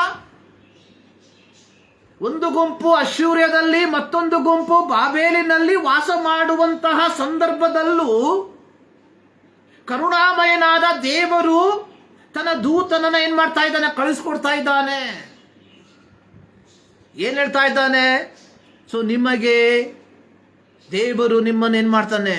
ಚಿಯೋನಿಗೆ ಬರ ಮಾಡ್ತಾನೆ. They are hearing the good news. ಒಂದು ಶುಭ ಸಮಾಚಾರವನ್ನ ಕೇಳ್ತಾ ಇದ್ದಾರೆ. ಈ ರೀತಿ ಶುಭ ಸಮಾಚಾರವನ್ನ ಸಾರುವವನ ಪಾದವು ಅಂದ ಎಂಬುದಾಗಿ ನಾವು ನೋಡುತ್ತೇವೆ. ಹೀಗಿರುವುದಾದರೆ ಪ್ರೀತಿಯ ದೇವಜನರೇ, ಯೇಸು ಕ್ರಿಸ್ತನ ರಕ್ತದ ಮೂಲಕವಾಗಿ ಪಾಪ ಕ್ಷಮಾಪಣೆಯನ್ನು ಪಡೆದುಕೊಂಡಿರುವ ನಾವುಗಳು ಎಷ್ಟರ ಮಟ್ಟಿಗೆ, ಹೌ ಮಚ್ ಮೋರ್, ಈ ಶುಭ ಸಮಾಚಾರವನ್ನ ಮನುಕುಲಕ್ಕೆ ತಿಳಿಸುವುದಕ್ಕೆ ನಾವು ಬಾಧ್ಯಸ್ಥರಾಗಿದ್ದೇವೆ ಎಂಬುದನ್ನ ಒಂದು ಕ್ಷಣ ನಾವು ಯೋಚಿಸಬೇಕಾಗಿರುವಂಥದ್ದು ಬಹಳ ಪ್ರಾಮುಖ್ಯ. ಕ್ರೈಸ್ತತ್ವ ಅನ್ನುವಂಥದ್ದು, ಪ್ರೀತಿಯ ದೇವಜನರೇ, ಭಾನುವಾರದ ದಿನಗಳಲ್ಲಿ ನಾವು 4 ಗೋಡೆಗಳ ಮಧ್ಯದಲ್ಲಿ ಪ್ರಕಟಿಸುವಂತಹ ಒಂದು ನಾಟಕವಲ್ಲ. ಇವತ್ತು ಕ್ರೈಸ್ತತ್ವ ಅನ್ನುವಂಥದ್ದು ಕೇವಲ 4 ಗೋಡೆಗಳ ಮಧ್ಯದಲ್ಲಿ ನಡೆಯುವಂತಹ ಒಂದು ಆಚಾರವಾಗಿ ಮಾರ್ಪಟ್ಟಿದೆ. ಕ್ರೈಸ್ತತ್ವವು ಕೇವಲ ಧಾರ್ಮಿಕ ವಿಧಾನಗಳಲ್ಲ.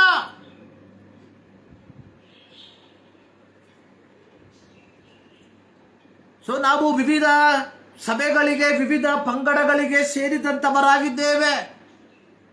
ಪ್ರತಿಯೊಂದು ಪಂಗಡಗಳು ತಮ್ಮದೇ ಆದ ರೀತಿಯಲ್ಲಿ ಏನ್ ಮಾಡ್ತಾ ಇದ್ದಾರೆ? ದೇವರನ್ನು ಆರಾಧನೆ ಮಾಡ್ತಾ ಇದ್ದಾರೆ. ತಮ್ಮದೇ ಆದ ರೀತಿಯಲ್ಲಿ ದೇವರ ವಾಕ್ಯವನ್ನು ಸಾರ್ತಾ ಇದ್ದಾರೆ. ಪ್ರಿಯರೇ, ಕ್ರೈಸ್ತತ್ವ ಅನ್ನುವಂಥದ್ದು ಕೇವಲ ಪಂಗಡಗಳಿಗೆ ಮಾತ್ರ ಸೀಮಿತವಾಗಿರುವಂಥದ್ದಲ್ಲ. ಇದನ್ನು ನಾವು ಪ್ರಪ್ರಥಮವಾಗಿ ಅರ್ಥ ಮಾಡಿಕೊಳ್ಬೇಕು.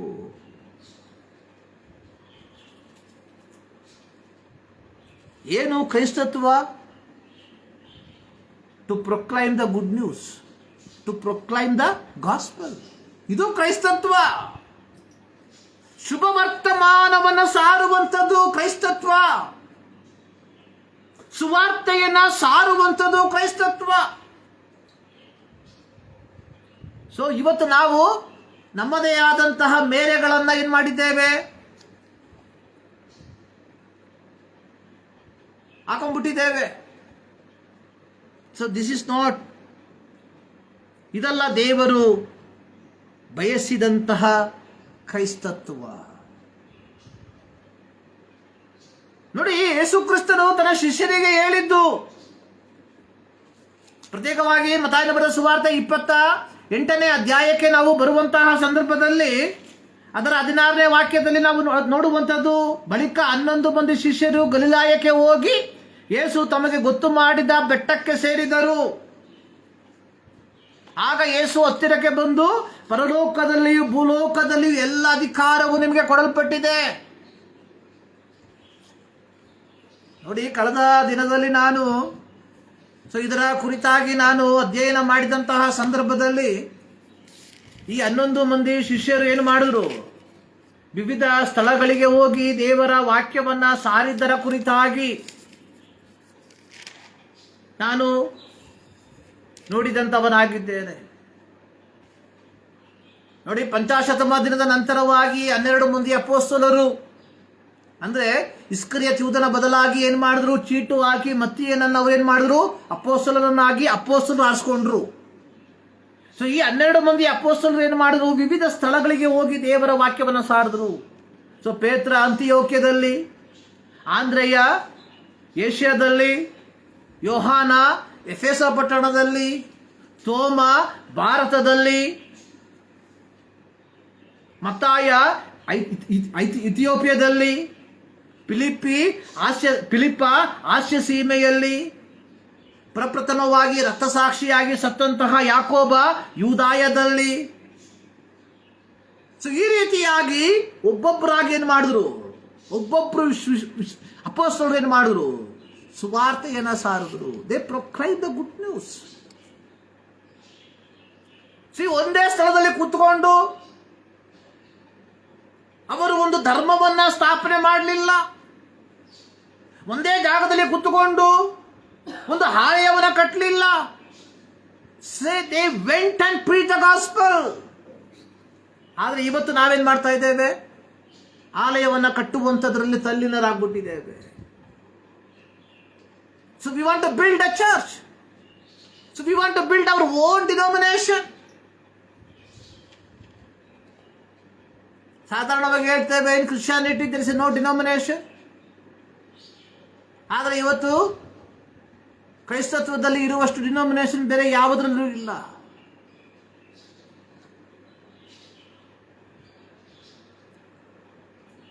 ಸಾಧಾರಣವಾಗಿ ನಾವು ನೋಡುವಂಥದ್ದು ಕ್ಯಾಥಲಿಕ್, ಪ್ರೊಟೆಸ್ಟೆಂಟ್ ಎಂಬುದಾಗಿ ಮಾತ್ರ. ಆದರೆ ಕ್ಯಾಥಲಿಕ್ ಅಲ್ಲಿ ಕೇವಲ 2-3 ಡಿನಾಮಿನೇಷನ್ ಬರ್ತದೆ. ಆದರೆ ಪ್ರೊಟೆಸ್ಟೆಂಟ್ ಅಲ್ಲಿ ಇವತ್ತು countless. So we want to build our own church. ಇದೆಲ್ಲ ಕರ್ತನು ನನಗೆ ಹೇಳಿದಂಥದ್ದು.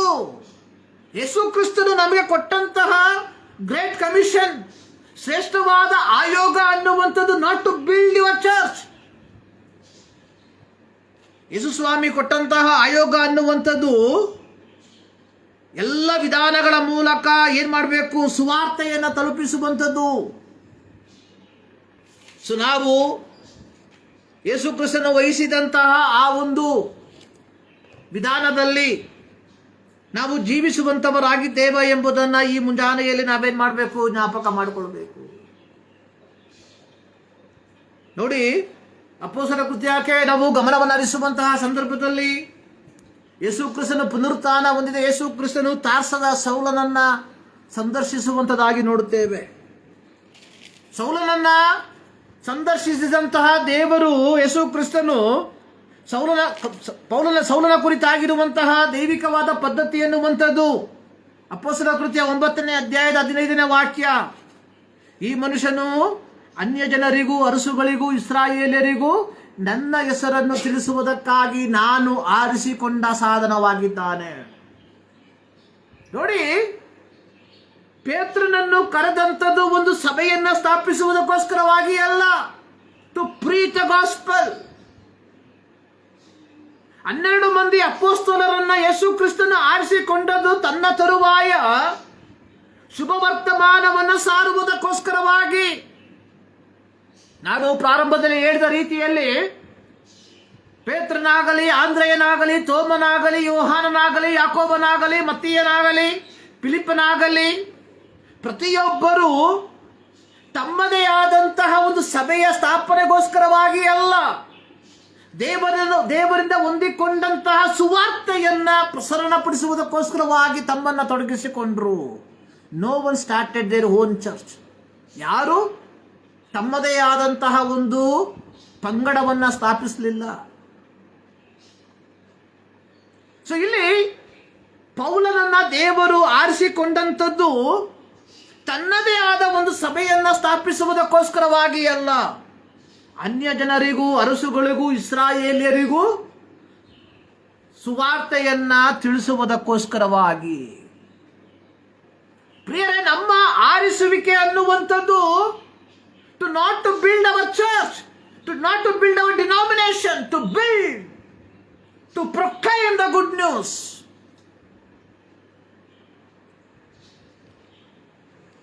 ಸೊ ಎಲ್ಲ ವಿಧಾನಗಳ ಮೂಲಕ, ಯಾವ ವಿಧಾನಗಳ ಮೂಲಕ? See, which is the best way, which is the easiest way, ಬಹಳ ಸುಲಭವಾದಂತಹ, ಬಹಳ ಪ್ರಾಯೋಗಿಕವಾದಂತಹ ವಿಧಾನ ಯಾವುದು? ನೋಡಿ, ಪಂಚಾಶತಮ ದಿನದಲ್ಲಿ ಪ್ರಾರಂಭವಾದಂತಹ ಸುವಾರ್ತೀಕರಣ, ಯೆರೂಸಲೇಮಿನಿಂದ ಪ್ರಾರಂಭವಾದಂತಹ ಸುವಾರ್ತೀಕರಣ ಈ 21ನೇ ಶತಮಾನದ ಅರ್ಧ ಭಾಗದ ಪ್ರಾರಂಭಕ್ಕೆ ನಾವು ಸೇರಿ ಬಂದಿದ್ದೇವೆ. ಸೊ ಯಾವಾಗ ಸಭೆ ಪ್ರಾರಂಭವಾಯಿತು ಆ ಕಾಲದಲ್ಲಿ ದೇರ್ ಇಸ್ ನೋ ಇಂಟರ್ನೆಟ್, ಅಲ್ಲಿ ಅಂತರ್ಜಾಲದ ವ್ಯವಸ್ಥೆ ಇರಲಿಲ್ಲ. ಆದರೆ ಇವತ್ತು ನಾವು ಅಂತರ್ಜಾಲದ ವ್ಯವಸ್ಥೆಯಲ್ಲಿ ಜೀವಿಸ್ತಾ ಇದ್ದೇವೆ. V are living in the internet society. ನೋಡಿ, ಅವರೇನು ಮಾಡಿದ್ರು, ಆದಿಮ ಅಪೊಸ್ತಲರು ಏನು ಮಾಡಿದ್ರು? ದೇಶದಿಂದ ದೇಶಕ್ಕೆ ಪ್ರಯಾಣ ಮಾಡುವುದರ ಮೂಲಕವಾಗಿ ಸುವಾರ್ತೆಯನ್ನ ತಲುಪಿಸುವುದರಲ್ಲಿ ತಮ್ಮನ್ನು ತೊಡಗಿಸಿಕೊಂಡ್ರು. ಪ್ರತ್ಯೇಕವಾಗಿ ಪೌಲನ ಜೀವಿತವನ್ನು ನಾವು ಕಲಿಯುವಂತಹ ಸಂದರ್ಭದಲ್ಲಿ ಪೌಲನು 3 ಸುವಾರ್ತಾ ಪ್ರಯಾಣವನ್ನು ಮಾಡಿದ ಕುರಿತಾಗಿ ನಾವು ನೋಡುತ್ತೇವೆ. ಮೊದಲನೇ ಸುವಾರ್ತಾ ಪ್ರಯಾಣ, ಎರಡನೇ ಸುವಾರ್ತಾ ಪ್ರಯಾಣ ಅನ್ನುವಂಥದ್ದು ಐರೋಪ್ಯ ದೇಶಕ್ಕೆ, ಮೂರನೇ ಸುವಾರ್ತಾ ಪ್ರಯಾಣ ಅನ್ನುವಂಥದ್ದು ಎಫೆಸಸ್ ಪಟ್ಟಣಕ್ಕೆ, ಆಸ್ಯ ಸೀಮೆಗೆ. ಅಂದ್ರೆ ಪೌಲನು ತನ್ನ ಸೇವೆಯಲ್ಲಿ ಆರಂಭದಲ್ಲಿ ಏನು ಮಾಡ್ದ? ತಾನು ಹುಟ್ಟಿ ಬೆಳೆದಂತಹ ಸ್ಥಳದಲ್ಲಿ. ಎರಡನೇ ಮಿಷನರಿ ಪ್ರಯಾಣ ಐರೋಪ್ಯದಲ್ಲಿ, ಮೂರನೇ ಮಿಷನರಿ ಪ್ರಯಾಣ ಏಷ್ಯಾ ಖಂಡದಲ್ಲಿ. ಅಂದ್ರೆ ಪೌಲ 2 ಖಂಡಗಳನ್ನ ಏನು ಮಾಡ್ದ? 2 ಕಾಂಟಿನೆಂಟ್. ಈ preach the gospel in 2 continent with in 30 years of his life. ಕೇವಲ 30 ವರ್ಷದ ತನ್ನ ಸೇವೆಯ ಕಾಲಾವಧಿಯಲ್ಲಿ 2 ಕಾಂಟಿನೆಂಟ್ ಏನು ಮಾಡ್ದ? ಅವನು ಸುವಾರ್ತೀಕರಣದಲ್ಲಿ ತನ್ನನ್ನು ತೊಡಗಿಸಿಕೊಂಡ. ಸೊ ಅದರ ಫಲವಾಗಿ ಆತನಿಗೆ ಬಹಳವಾಗಿ ಪ್ರಯಾಣ ಮಾಡಬೇಕಾಗಿ ಬಂತು.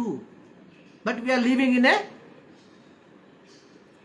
ಏನು ಒಂದು ಸಾಂಕೇತಿಕವಾದಂತಹ ಯುಗದಲ್ಲಿ ವಾಸ ಮಾಡ್ತಾ ಇದ್ದೇವೆ. So today we have a lot of opportunity to share the gospel. ಇವತ್ತು ನಮಗೆ ಸುವಾರ್ತೆಯನ್ನ ತಲುಪಿಸುವುದಕ್ಕೆ ಅನೇಕ ವಿಧಾನಗಳು ಉಂಟು. ಸೊ ಪ್ರೀತಿಯ ದೇವಜನರೇ, ನನ್ನ ಒಂದು ಪ್ರಶ್ನೆ, ದೇವರು ಕೊಟ್ಟಿರುವಂತಹ ಈ ಒಂದು ಅವಕಾಶವನ್ನ ನಾವು ಸದುಪಯೋಗ ಪಡಿಸ್ಕೊಳ್ತಾ ಇದ್ದೇವಾ? So let us examine our life. So ನಮ್ಮನ್ನು ನಾವು ಪರೀಕ್ಷೆ ಮಾಡಿಕೊಳ್ಳುವ. So we have the opportunity.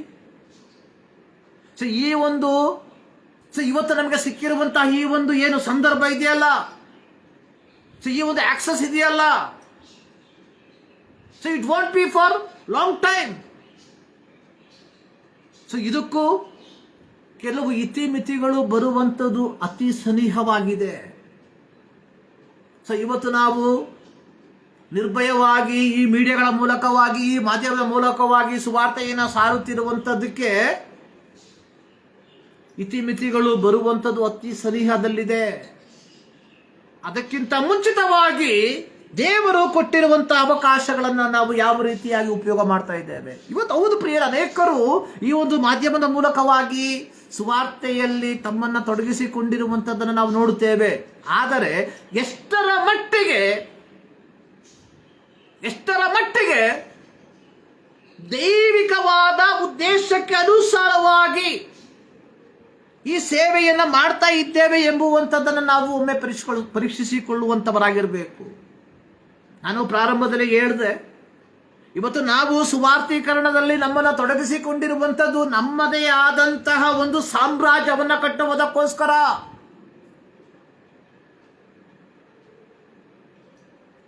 ನೋಡಿ, ಒಬ್ಬ, ಅವರ ಹೆಸರು ನಾನು ಮರ್ತೋಗ್ಬಿಟ್ಟೆ,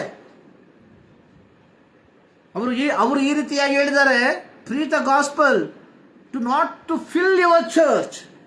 ಸುವಾರ್ತೆಯನ್ನ ಸಾರಿರಿ, ನಿಮ್ಮ ಸಭೆಯನ್ನ ತುಂಬಿಸುವುದಕ್ಕೋಸ್ಕರವಾಗಿ ಅಲ್ಲ, ಸುವಾರ್ತೆಯನ್ನ ಸಾರಿರಿ ಟು ಫಿಲ್ ದ ಹೆವೆನ್, ಪರಲೋಕವನ್ನ ತುಂಬಿಸುವುದಕ್ಕೋಸ್ಕರವಾಗಿ. ಆದರೆ ಇವತ್ತು ನಾವು ಸಭೆಯನ್ನ ತುಂಬಿಸುವುದಕ್ಕೆ ನಾವು ಏನ್ ಮಾಡಿದ್ದೇವೆ? ಪ್ರಯಾಸ ಪಡ್ತಾ ಇದ್ದೇವೆ. ಸಭೆಯನ್ನ ತುಂಬಿಸುವುದಕ್ಕೆ ನಾವು ಪ್ರಯಾಸ ಪಡುತ್ತಿರಲಾಗಿ ಇವತ್ತು ನಾವೇನ್ ಮಾಡ್ತಾ ಇದ್ದೇವೆ? ಸುವಾರ್ತೆಯ ಸತ್ಯಾರ್ಥಗಳನ್ನು ನಾವು ದುರ್ಬಲಪಡಿಸ್ತಾ ಇದ್ದೇವೆ. V are diluting the gospel. Sir, ನಾನು ಹೇಳಿದಲ್ಲ, ಇವತ್ತು 21ನೇ ಶತಮಾನದಲ್ಲಿ ಈ ಒಂದು ಸೋಷಿಯಲ್ ಮೀಡಿಯಾ ಮೂಲಕವಾಗಿ ಸುವಾರ್ತೆಯು ಬಹಳವಾಗಿ ಸಾರಲ್ಪಡ್ತಾ ಇದೆ. ಆದರೆ ಅತ್ಯಂತ ದುರ್ದೈವವಾದಂಥ ಸಂಗತಿ ಎನ್ನುವಂಥದ್ದು, ಅನೇಕ ಸುವಾರ್ತೆಗಳು, ಅನೇಕ ಪ್ರಸಂಗಗಳು ದೇ ಡೈಲ್ಯೂಟೆಡ್, ದುರ್ಬಲವಾಗಿದೆ. ನಾವು ಸಾರುವಂತಹ ಸುವಾರ್ತೆ ದುರ್ಬಲವಾದ ಸುವಾರ್ತೆಯು. ನೋಡಿ, ಅಪೊಸ್ತಲನಾದ ಪೌಲ ಕೊರಿಂಥ ಸಭೆಗೆ ಪತ್ರಿಕೆಯನ್ನ ಬರೆಯುವಂತಹ ಸಂದರ್ಭದಲ್ಲಿ ಅಲ್ಲಿ ನಾವು ನೋಡುವಂಥದ್ದು,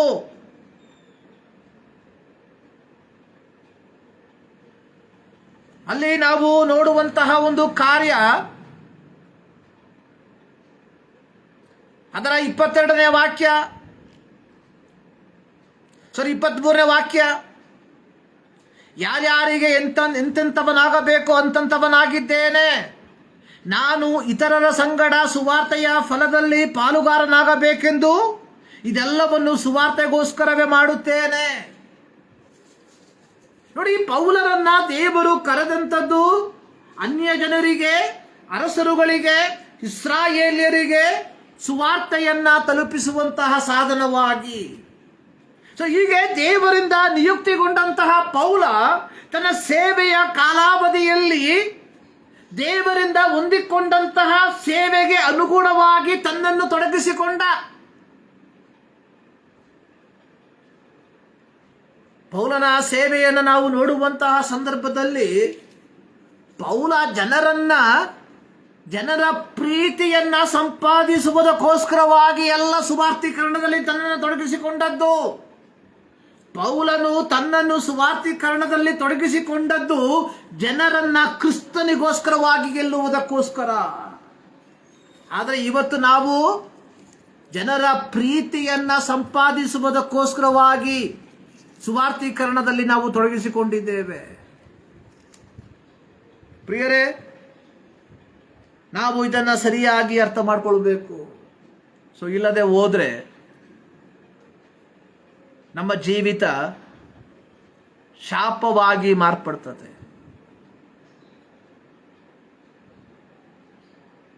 ನೋಡಿ, ಪೌಲ ಈ ಒಂದು ಭಾಗದಲ್ಲಿ ಹೇಳಿರುವಂಥದ್ದು, ಯಹೂದ್ಯರನ್ನ ಸಂಪಾದಿಸುವುದಕ್ಕೆ ಯಹೂದ್ಯನಂತಾಗಿ, ಅನ್ಯ ಜನರನ್ನ ಸಂಪಾದಿಸುವುದಕ್ಕೆ ಅನ್ಯ ಜನರಂತಾಗಿ, ಬಲವಿಲ್ಲದವರನ್ನ ಸಂಪಾದಿಸುವುದಕ್ಕೆ ಬಲ ಇಲ್ಲದವನಾಗಿ, ಅಂತೂ ಎಲ್ಲ ವಿಧದಲ್ಲಿಯೂ ಕ್ರಿಸ್ತನ ಪ್ರೀತಿಯನ್ನ ಸಾರುವಂತಹ ವ್ಯಕ್ತಿಯಾಗಿ ಪೌಲ ಮಾರ್ಪಟ್ಟ. ಪ್ರೀತಿಯ ದೇವಜನರೇ, ಈ ಒಂದು ಕಾಲಘಟ್ಟಗಳಲ್ಲಿ ದೇವರು ನಮಗೆ ಒಳ್ಳೆಯ ಸಂದರ್ಭವನ್ನ, ಅವಕಾಶವನ್ನ ಕೊಟ್ಟಿರುವಾಗ ನಾವು ಎಷ್ಟರ ಮಟ್ಟಿಗೆ ಕ್ರಿಸ್ತನ ಪ್ರೀತಿಯನ್ನ,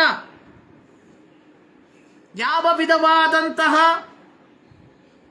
ಸುವಾರ್ತೆಯನ್ನ ದುರ್ಬಲಗೊಳಿಸದೆ ಕ್ರಿಸ್ತನ ಪ್ರೀತಿಯನ್ನ ನಾವು ಸಾರುವಂತವರಾಗಿದ್ದೇವೆ ಎಂಬ ಒಂದು ಪ್ರಶ್ನೆಯನ್ನ ನಮಗೆ ನಾವೇ ಕೇಳಿಕೊಳ್ಳಬೇಕಾಗಿರುವಂಥದ್ದು ಬಹಳ ಪ್ರಾಮುಖ್ಯ. ನೋಡಿ, ಪೌಲನ ಜೀವಿತದಲ್ಲಿ ಇದ್ದಂತಹ ಒಂದು ಗುರಿ ಅನ್ನುವಂಥದ್ದು ಕ್ರಿಸ್ತನ ಪ್ರೀತಿಯನ್ನ ಯಾವ ಅಡೆತಡೆ ಇಲ್ಲದೆ ಪ್ರಸಂಗಿಸುವಂಥದ್ದಾಗಿತ್ತು. ಯಾವ ಅಡೆತಡೆ ಇಲ್ಲದೆ.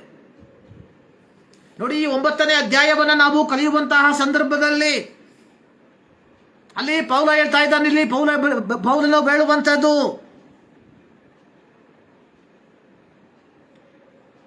ನೋಡಿ, ಅಲ್ಲಿ ಪೌಲನು ಹೇಳುವಂಥದ್ದು, ನನಗೆ ಈ ಮನೆ ವಾರ್ತೆಯ ಸೇವೆ ಕೊಡಲ್ಪಟ್ಟಿದೆ. ಸೊ ಹೀಗಿರಲಾಗಿ ನಾನು ಉಚಿತವಾಗಿಯೇ ಈ ಸೇವೆಯಲ್ಲಿ ನನ್ನನ್ನು ತೊಡಗಿಸಿಕೊಂಡಿದ್ದೇನೆ. 17ನೇ ವಾಕ್ಯ, ಮನೆವಾರ್ತೆಯು ನನ್ನ ವಶಕ್ಕೆ ಕೊಡಲ್ಪಟ್ಟಿದೆ. ಸೊ ನಾವು ಯಾರಾಗಿದ್ದೇವೆ ಪ್ರಿಯರೇ? ದೇವರು ನಮ್ಮನ್ನ ಆರಿಸಿಕೊಂಡಿರುವಂಥದ್ದು ಅಥವಾ ದೇವರಿಂದ ನಾವು ಈ ಪಡ್ಕೊಂಡಿರುವಂತಹ ಸೇವೆ ಅನ್ನುವಂಥದ್ದು we are a slave to this. ಇದಕ್ಕೆ ನಾವು ಗುಲಾಮರಾಗಿದ್ದೇವೆ.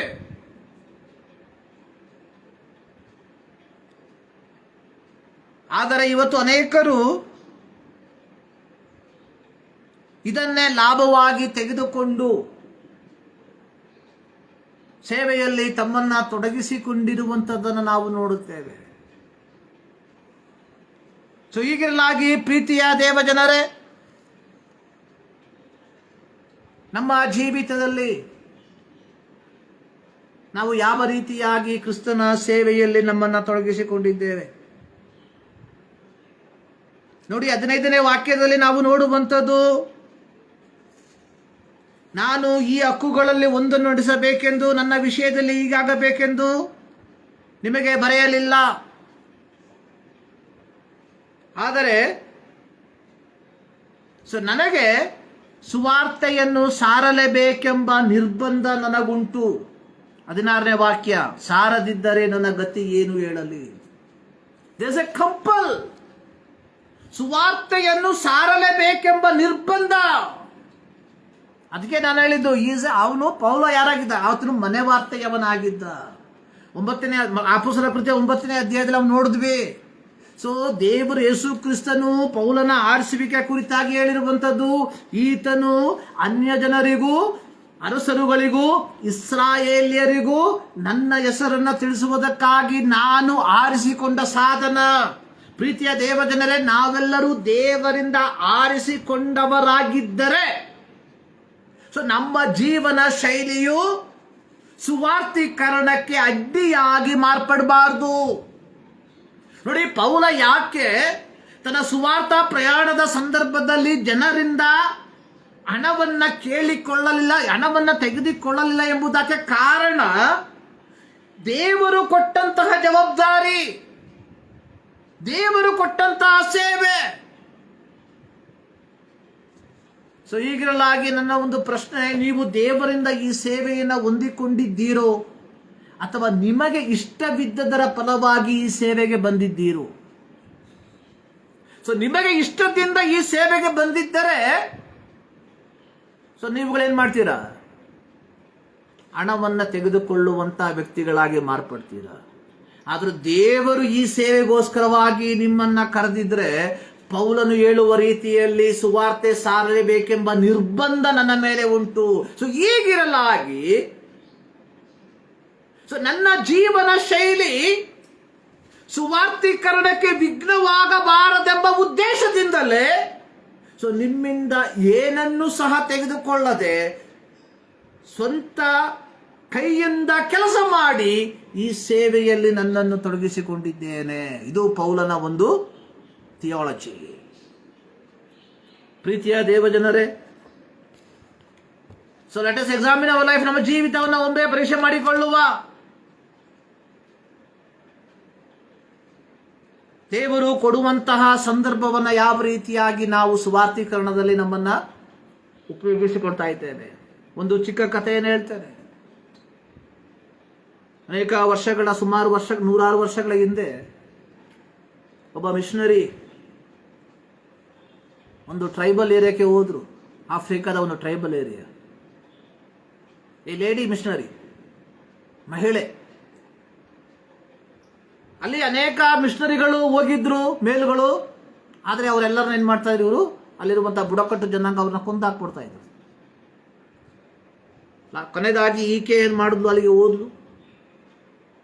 ಆಕೆ ಅವರ ಭಾಷೆಯನ್ನು ಕಲಿತರು. ಅಲ್ಲಿರುವಂತಹ ಹೆಂಗಸರೊಂದಿಗೆ ಒಂದು ಒಳ್ಳೆಯ ಒಂದು ಕಮ್ಯುನಿಕೇಶನ್ ಅನ್ನ, ಸಂವಹನವನ್ನು ಅವರು ಉಂಟು ಮಾಡಿದ್ರು. ಸ್ಲೋಲಿ ಏನು ಮಾಡಿದ್ರು, ಸುವಾರ್ತೆಯನ್ನು ಸಾರಿದ್ರು. ಆಕೆಯ ಒಂದು ನಿರಂತರವಾದ ಪರಿಶ್ರಮದ ಫಲವಾಗಿ ಒಬ್ಬ ಸ್ತ್ರೀ, ಒಬ್ಬ ಹೆಣ್ಣು ಮಗಳು ಯೇಸು ಕ್ರಿಸ್ತನನ್ನ ಅಂಗೀಕಾರ ಮಾಡಿದ್ಲು. ಅದಾದ ಮೇಲೆ ಆಕೆ ಒಂದು ಮಾತು ಹೇಳಿದ್ಲು. ಯಾವುದು? ಯೇಸು ಕ್ರಿಸ್ತನನ್ನು ಅಂಗೀಕಾರ ಮಾಡಿದಂಥ ಮಹಿಳೆ ಒಂದು ಮಾತು ಹೇಳಿದ್ಲು, ನೀವು ಇನ್ನೂ ಸ್ವಲ್ಪ ಮುಂಚೆ ಬಂದಿದ್ರೆ ತುಂಬಾ ಚೆನ್ನಾಗಿರ್ತಿತ್ತು. If you come before, little before, ಸ್ವಲ್ಪ ಮುಂಚಿತವಾಗಿ ಬಂದಿದ್ರೆ ಚೆನ್ನಾಗಿರ್ತಿತ್ತು. ಮಿಷನರಿ ಕೇಳಿದ್ರು, ಯಾಕೆ? ಆಕೆ ಹೇಳಲು, ಕೆಲವು ವಾರಗಳ ಹಿಂದೆ I offer my son as a sacrifice.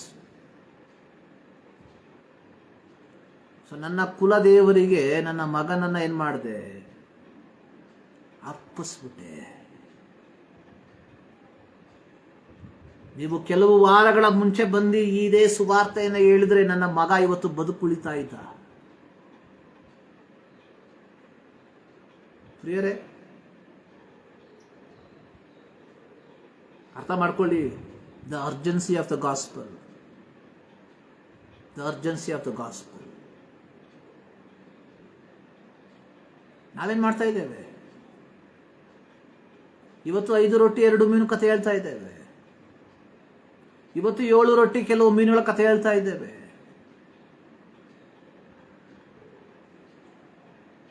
ನೋಡಿ, ಪೇತ್ರನ ಒಂದೇ ಪ್ರಸಂಗವನ್ನ ಕೇಳಿ ಜನ ಹೇಳಿದ್ರು, ವಾಟ್ ಮಸ್ಟ್ ವಿ ಡೂ? ಏನ್ ಮಾಡಬೇಕು? ಇವತ್ತು ನಾವ್ ಹೇಳ್ತಾ ಇದ್ದೇವೆ, ನೋಡಿ ಬನ್ನಿ ಬನ್ನಿ ಬನ್ನಿ, ನಿಮ್ಗೆ ಅದು ಸಿಗ್ತತೆ, ಮಣ್ಣು ಸಿಗ್ತತೆ.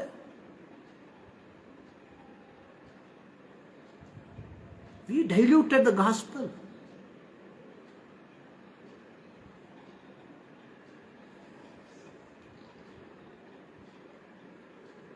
ಒಬ್ಬ ಹಳ್ಳಿಯಿಂದ ಪಟ್ಟಣಕ್ಕೆ ಹಾಲು ಮಾರಕ್ಕೆ ಹೋಗ್ತಾ ಇದ್ದ. ಹೋಗುವಂತ ಸಂದರ್ಭದಲ್ಲಿ ಒಂದು ನದಿಯನ್ನು ದಾಟಬೇಕು. ಆಗಿನ ಕಾಲದಲ್ಲಿ ದೋಣಿ ಇತ್ತು, ಬಟ್ ಇವನಂತ ದೋಣಿ ಇರಲಿಲ್ಲ ಅಷ್ಟೇ. ಇವನು ದೋಣಿಯನ್ನ ಆ ನದಿಯನ್ನು ದಾಟಿ ಹೋಗುವಂತ ಸಂದರ್ಭದಲ್ಲಿ ಏನ್ ಮಾಡ್ತಾನೆ? ತನ್ನಲ್ಲಿರುವಂತಹ ಹಾಲ್ ಕ್ಯಾನ್ನ ಮುಚ್ಚಳವನ್ನು ತೆಗೆದುಬಿಟ್ಟು ನೀರು ತುಂಬಿಸ್ಬಿಡ್ತಾನೆ. ಸೊ ಹೀಗೆ ವ್ಯಾಪಾರ ಮಾಡ್ಕೊಂಡು ಬರ್ತಾ ಇದ್ದ. 1 ತಿಂಗಳಾಯ್ತು, ಹಣ ಎಲ್ಲ ಸಿಕ್ತು. ಬಹಳ ಸಂತೋಷದಿಂದ ಹಣ ತೆಗೆದುಕೊಂಡು ವಾಪಸ್ ಹಳ್ಳಿಗೆ ಬರ್ತಾ ಇದ್ದಾನೆ. ಮಾರ್ಗ ಮಧ್ಯದಲ್ಲಿ ಇದೇ ನದಿಯ ದಡಕ್ಕೆ ಬಂದಾಗ ಸುಸ್ತಾಗೋಯ್ತು. ಹಣದ ಗಂಟನ ಏನ್ ಮಾಡ್ದ? ತನ್ನ ತಲೆಯ ಪಕ್ಕದ ಇಟ್ಕೊಂಡು ಮಲ್ಕೊಂಡ್ಬಿಟ್ಟ. ಎಚ್ಚರವಾದಾಗ ಹಣದ ಗಂಟು ಕಾಣ್ತಾ ಇಲ್ಲ. ನೋಡಿದ್ರೆ ಮಂಗಗಳೇನ್ ಮಾಡಿತು? ಹಣದ ಗಂಟನ ಮೇಲೆ ಎತ್ಕೊಂಡು ಹೋಗ್ಬಿಟ್ಟಿದೆ.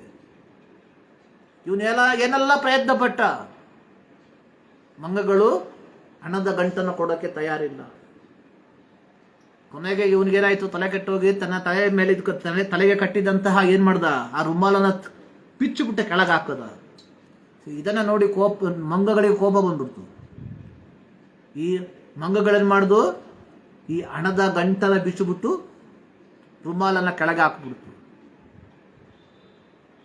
ಸೊ ನೋಟುಗಳು, ಕಾಗದದ ನೋಟುಗಳೆಲ್ಲ ಎಲ್ಲೋಯ್ತು. ಸೊ ನೀರಲ್ಲಿ ಬಿತ್ತು. ಚಿಲ್ಲರೆಗಳು ಮಾತ್ರ ನೆಲದ ಮೇಲೆ ಬಿತ್ತು. ಸೊ ನಾವು ಕನ್ನಡದ ಗಾದೆ ಹೇಳ್ತೇವೆ, ಹಾಲಿಂದು ಡಾಲಿಗೆ, ನೀರಿಂದು ನೀರಿಗೆ. ಪ್ರಿಯರೇ, ನಾವು ಎಷ್ಟರ ಮಟ್ಟಿಗೆ ನಾವು ಸುವಾರ್ತೆಯನ್ನು ಡೈಲ್ಯೂಟ್ ಮಾಡಿದ್ದೇವೆ ಅಂತ ಹೇಳಿದ್ರೆ ಅಷ್ಟರ ಮಟ್ಟಿಗೆ. ಆದರೆ ಒಂದು ಯೋಚನೆ ಮಾಡಿ, ನಮ್ಮ ಸ್ವಾರ್ಥ ಲಾಭಕ್ಕೋಸ್ಕರವಾಗಿ ಜನರನ್ನ ಮಂಕು ಮಾಡುವಂಥದ್ದು ದೇವರಿಗೆ ದ್ರೋಹ ಮಾಡಿದಕ್ಕೆ ಸಮಾನ. ಜನರನ್ನ ರಕ್ಷಣೆಯ ಅನುಭವಕ್ಕೆ ನಡೆಸಬೇಕಾದಂತಹ ನಾವುಗಳು ಇವತ್ತು ಜನರನ್ನ ಏನ್ ಮಾಡ್ತಾ ಇದ್ದೇವೆ? ಅಂಧಕಾರಕ್ಕೆ ತಳ್ಳುತ್ತಾ ಇದ್ದೇವೆ. ನೋಡಿ, ಪೌಲ ಅವನಿಗೆ ಯಾವ ರೀತಿಯಲ್ಲಿ ಸುವಾರ್ತೀಕರಣಕ್ಕೆ ಅಡ್ಡಿಯಾಗಬಾರದೆಂಬ ಉದ್ದೇಶದಿಂದ ಏನ್ ಮಾಡ್ದ? ಈ ಒಂದು ಯೇಸು ಸ್ವಾಮಿ ತಾನೇ ಹೇಳಿದ್ದಾನೆ, ಸುವಾರ್ತೆ ಸೇವೆ ಮಾಡುವವನು ಅದರ ದುಡ್ಡಲ್ಲೇ ಬದುಕಬೇಕು ಎಂಬುದಾಗಿ. ಅದನ್ನು ಸಹ ತೆಗೆದುಕೊಳ್ಳದೆ ಸ್ವತಃ ದುಡಿದು ಸೇವೆ ಮಾಡ್ದ. ಯಾಕೆಂದ್ರೆ somehow to preach the gospel. ಯಾಕೆಂದ್ರೆ ಅವನ ಮೇಲೆ ಒಂದು ನಿರ್ಬಂಧ ಇತ್ತು. ಸೊ ಅದರ ಫಲವಾಗಿ ಅವನೇನ್ ಮಾಡಿಲ್ಲ? ಸುವಾರ್ತೆಯನ್ನ ದುರ್ಬಲಗೊಳಿಸುವುದಕ್ಕೆ ಪ್ರಯತ್ನ ಪಡಲಿಲ್ಲ. ಆದರೆ ಇವತ್ತು ನಮ್ಮ ಸ್ವಾರ್ಥತೆಗೋಸ್ಕರವಾಗಿ ನಮ್ಮ ಹಣದಾಹದಿಂದ ಅಲ್ವಾ? ಸೊ ನಮಗಿರುವಂತ ಹಣದಾಹದಿಂದ ಇವತ್ತು ನಾವೇನ್ ಮಾಡ್ತಾ ಇದ್ದೇವೆ? ಸುವಾರ್ತೆಯನ್ನ we are diluting like anything. So ನನ್ನನ್ನು ಕೇಳುವ ಪ್ರೀತಿಯ ದೇವಜನರೇ, ಪ್ರೀತಿಯ ಸೇವಕರೇ, ಎಚ್ಚೆತ್ಕೊಳ್ರಿ.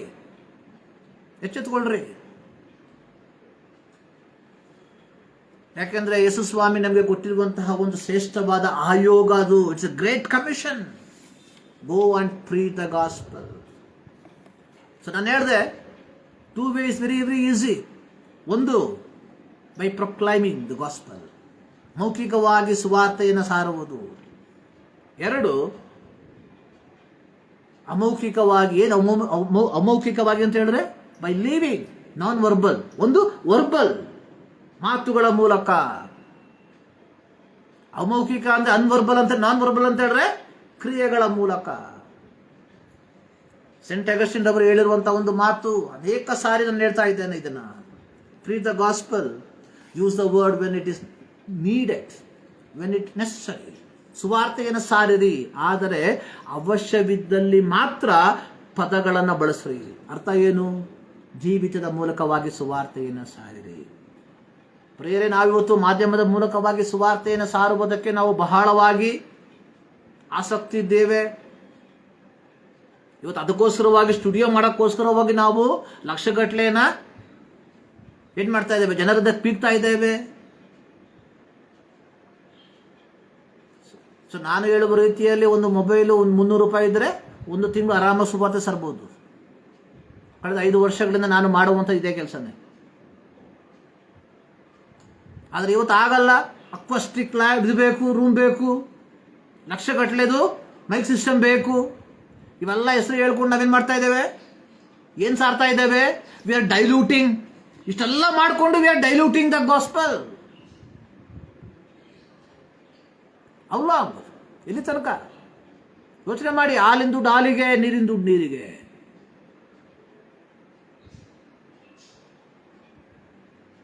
ಸತ್ಯ ಹೇಳಿಲ್ಲ ಅಂದ್ರೆ ಪರವಾಗಿಲ್ಲ, ಸುಳ್ಳು ಹೇಳಬಾರ್ದು. ಕೆಲವು ವ್ಯಕ್ತಿಗಳಿದ್ದಾರೆ, ಯಾರಾದರೂ ಬಂದ್ಬಿಟ್ಟು ವಿಳಾಸವನ್ನ ಕೇಳಿದ್ರೆ ಸರಿಯಾದ ರೀತಿಯಲ್ಲಿ ವಿಳಾಸವನ್ನ ಹೇಳೋದಿಲ್ಲ, ತಪ್ಪಾಗಿ ಹೇಳ್ಕೊಡ್ತಾರೆ. ಸೊ ಇವತ್ತು ಕ್ರೈಸ್ತರಾಗಿರುವಂತಹ ಪಾಸ್ಟ್ರಿಗಳಾಗಿರುವಂತಹ ಕ್ರೈಸ್ತರು ಇವತ್ತು ಮಾಡುವಂಥದ್ದು ಇದೆ. ಸೊ ರಕ್ಷಣೆಯನ್ನ ನೀಟಾಗಿ ಹೇಳ್ಕೊಡ್ಬೇಕು. ಕೃಪೆ ನೋಡಪ್ಪ, ಕೃಪೆ ಅಷ್ಟೇ, ಮುಗೀತು, ಬೇರೆ ಏನಿಲ್ಲ. Just believe in Christ. ಕ್ರಿಸ್ತನಲ್ಲಿ ನಂಬಿಕೆ ಇಡು, ನಿನಗೆ ರಕ್ಷಣೆ ಆಗ್ತತೆ.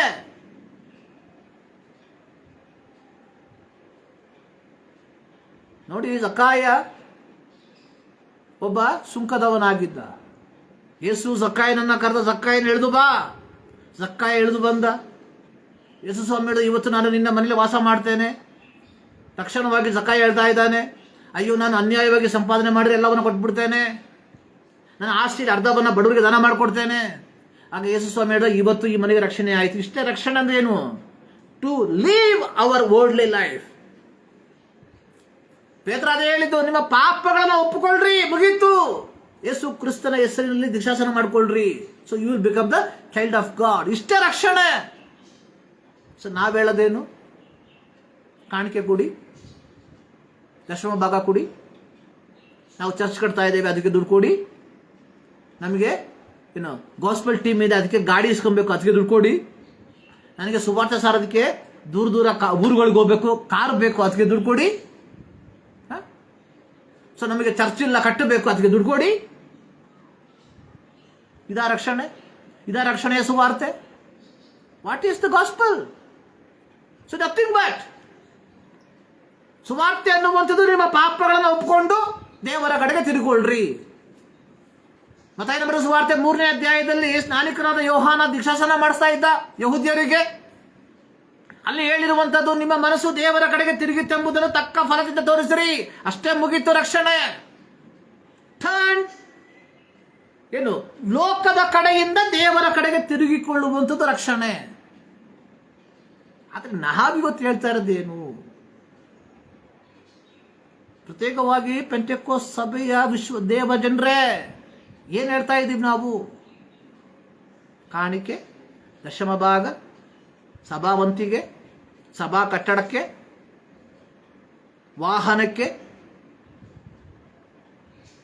ಇದೆಲ್ಲ ಕೊಟ್ಬಿಟ್ರೆ ರಕ್ಷಣೆ ಆಗ್ತದ?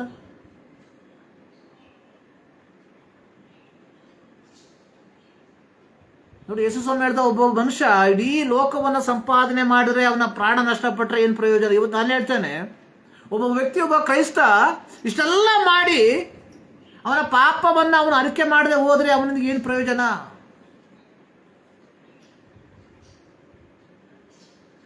Preach the gospel.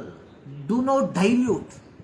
ಸುವಾರ್ತೆಯನ್ನ ದುರ್ಬಲಗೊಳಿಸಬೇಡ್ರಿ. ನಿಮ್ಮ ಸ್ವಾರ್ಥಕ್ಕೋಸ್ಕರವಾಗಿ, ನಿಮ್ಮ ಸ್ವ ಏಳಿಗೆಗೋಸ್ಕರವಾಗಿ ಸುವಾರ್ತೆಯನ್ನ ಡೈಲ್ಯೂಟ್ ಮಾಡಬೇಡಿ, ದುರ್ಬಲಗೊಳಿಸಬೇಡ್ರಿ. ಪೌಲ he was strict on that. ಕಾರಣ, ಪೌಲನು ದೇವರಿಂದ ಕರೆಯಲ್ಪಟ್ಟವನಾಗಿದ್ದ. ಅಪೊಸ್ತಲರು ದೇವರಿಂದ ಕರೆಯಲ್ಪಟ್ಟವರಾಗಿದ್ರು. ಆದರೆ ಇವತ್ತು ದೇವರನ್ನ ಕರೆದುಕೊಂಡು ಬಂದಿರುವಂಥವರು ಬಹಳ ಮಂದಿ ಇವತ್ತು. ಹೀಗಿರಲಾಗಿ ಪ್ರೀತಿಯ ದೇವಜನರೇ, ಸೊ ದೇವರಿಂದ ಕರೆಯಲ್ಪಟ್ಟವರು, ದೇವರನ್ನ ಕರೆದವರ ನಡುವೆ ಇರುವ ವ್ಯತ್ಯಾಸವನ್ನ ಚೆನ್ನಾಗಿ ಅರ್ಥ ಮಾಡ್ಕೊಳ್ಳಿ. ಸೊ ಒಂದು ಸ್ಪಷ್ಟವಾಗಿ ಹೇಳ್ತೇನೆ, ನೀವು ಎಷ್ಟೆಲ್ಲ ಹಣವನ್ನು ಕೊಟ್ಟರು, ಸೊ ನಿಮ್ಮ ಜೀವಿತದಲ್ಲಿ ಯೇಸು ಕ್ರಿಸ್ತನಿಗೆ ಸ್ಥಾನವಿಲ್ಲದೆ ಹೋದ್ರೆ, so you will never enter the kingdom of God. ಯೇಸು ಸ್ವಾಮಿ ನಿಕೋದೇಮನಿಗೆ ಹೇಳ್ದ, ಒಬ್ಬನು ಹೊಸದಾಗಿ ಹುಟ್ಟದಿದ್ದರೆ ದೇವರ ರಾಜ್ಯವನ್ನು ಕಾಣಲಾರನು. ಹೊಸದಾಗಿ ಹುಟ್ಟುವುದಂದ್ರೆ ಏನು? ಹೊಸದಾಗಿ ಹುಟ್ಟುವುದಂದ್ರೆ ಏನು? Turn towards God. ಲೋಕದಿಂದ ದೇವರ ಕಡೆಗೆ ತಿರುಗುವಂಥದ್ದು. ಇದು ನಾವುಗಳು ಮಾಡಬೇಕಾದ, ಸಾರಬೇಕಾದ ಸುವಾರ್ತೆ. ಈ 21ನೇ ಶತಮಾನದಲ್ಲಿ ಪ್ರಿಯರೇ, ದೇವರು ನಮಗೆ ಬಹಳ ವಿಧವಾದಂತಹ ಮಾರ್ಗಗಳನ್ನು ತೆರೆದಿರಲಾಗಿ, ಸೊ ಅದನ್ನು ನಾವು ನಮ್ಮ ವೈಯಕ್ತಿಕ ಲಾಭಕ್ಕೋಸ್ಕರವಾಗಿ ಉಪಯೋಗಿಸದೆ ದೇವರ ನಾಮದ ಮಹಿಮೆಗೋಸ್ಕರವಾಗಿ ಉಪಯೋಗಿಸುವಂಥವರಾಗಿ ಮಾರ್ಪಡುವ ದೇವರು ನಿಮ್ಮನ್ನು ಆಶೀರ್ವದಿಸಲಿ. ಪ್ರಾರ್ಥನೆ ಮಾಡೋಣ. ಸರ್ವಶಕ್ತನಾದ ದೇವರೇ, ಮತ್ತು ನಾವತ್ತೆ ನಿಮ್ಮ ನಾಮಕ್ಕೆ ಕೃತಜ್ಞತೆಯನ್ನು ಸಲ್ಲಿಸ್ತಾ ಇದ್ದೇವೆ. ನಿಮ್ಮ ವಾಕ್ಯಕ್ಕಾಗಿ ಸ್ತೋತ್ರ, ನಮ್ಮ ಸಂಗಡ ಮಾತನಾಡೋದಕ್ಕಾಗಿ ಸ್ತೋತ್ರ. ಹೌದು ಕರ್ತನೆ, ಎಲ್ಲ ವಿಧಾನಗಳ ಮೂಲಕವಾಗಿ ದೇವರ ಸ್ವಾರ್ಥೆಯನ್ನು ನಾವು ಇತರರಿಗೆ ತಲುಪಿಸುವ ರೀತಿಯಲ್ಲಿ ನಮ್ಮನ್ನು ಮಾರ್ಪಡಿಸು. ನೀನು ತಾನೇ ಹೇಳಿದ್ದಿ, ನೀವು ಲೋಕಕ್ಕೆ ಉಪ್ಪಾಗಿದ್ದೀರಾ, ನೀವು ಭೂಮಿಗೆ ಉಪ್ಪಾಗಿದ್ದೀರಾ, ನೀವು ಲೋಕಕ್ಕೆ ಬೆಳಕಾಗಿದ್ದೀರಿ ಎಂಬುದಾಗಿ. ಹೌದು ಕರ್ತನೆ, ನಾವು ವಾಸಿಸುವಂಥ ಸ್ಥಳಗಳಿಗೆ ಉಪ್ಪಾಗಿ, ನಾವು ವಾಸಿಸುವಂಥ ಸ್ಥಳಗಳಲ್ಲಿ ಬೆಳಕಾಗಿ ನಮ್ಮನ್ನು ಮಾರ್ಪಡಿಸಿ, ನಮ್ಮ ಕ್ರಿಯೆಗಳ ಮೂಲಕ, ನಮ್ಮ ನಡತೆಗಳ ಮೂಲಕ ಕ್ರಿಸ್ತನ ಸ್ವಾರ್ಥೆಯನ್ನು ಪ್ರಸರಿಸುವಂಥ ವ್ಯಕ್ತಿಗಳಾಗಿ ನಮ್ಮನ್ನು ಮಾರ್ಪಡಿಸು. ಈ ಸಂದರ್ಭದಲ್ಲಿ ನಿಮ್ಮ ವಾಕ್ಯವನ್ನು ಕೇಳಿಸಿಕೊಂಡ ಎಲ್ಲ ಪ್ರಿಯರಿಗಾಗಿ ಸ್ತೋತ್ರ. ಪ್ರತಿಯೊಬ್ಬರನ್ನ ಹೆಸರಸರಾಗಿ ಆಶೀರ್ವದಿಸು. ಪ್ರಾರ್ಥನೆಗಳಿಗಾಗಿ ಸ್ತೋತ್ರ. ಯೇಸು ಕ್ರಿಸ್ತನ ಬುದ್ಧ ನಾಮದಲ್ಲಿ ಬಿಡುತ್ತೇವೆ ತಂದೆ. ನಮ್ಮ ಕರ್ತನಾದ ಯೇಸು ಕ್ರಿಸ್ತನ ಕೃಪೆ, ತಂದೆಯಾದ ದೇವರ ಪ್ರೀತಿ, ಪವಿತ್ರಾತ್ಮನ ನ್ಯೂನತೆ ನಮ್ಮೆಲ್ಲರ ಸಂಗಡ ಸದಾಕಾಲವು ನೆಲೆಗೊಂಡಿರಲಿ. ಈ ಮುಂಜಾನೆಯಲ್ಲಿ ದೇವರು ನಿಮ್ಮೆಲ್ಲರನ್ನ ಧಾರಾಳವಾಗಿ ಆಶೀರ್ವದಿಸಲಿ.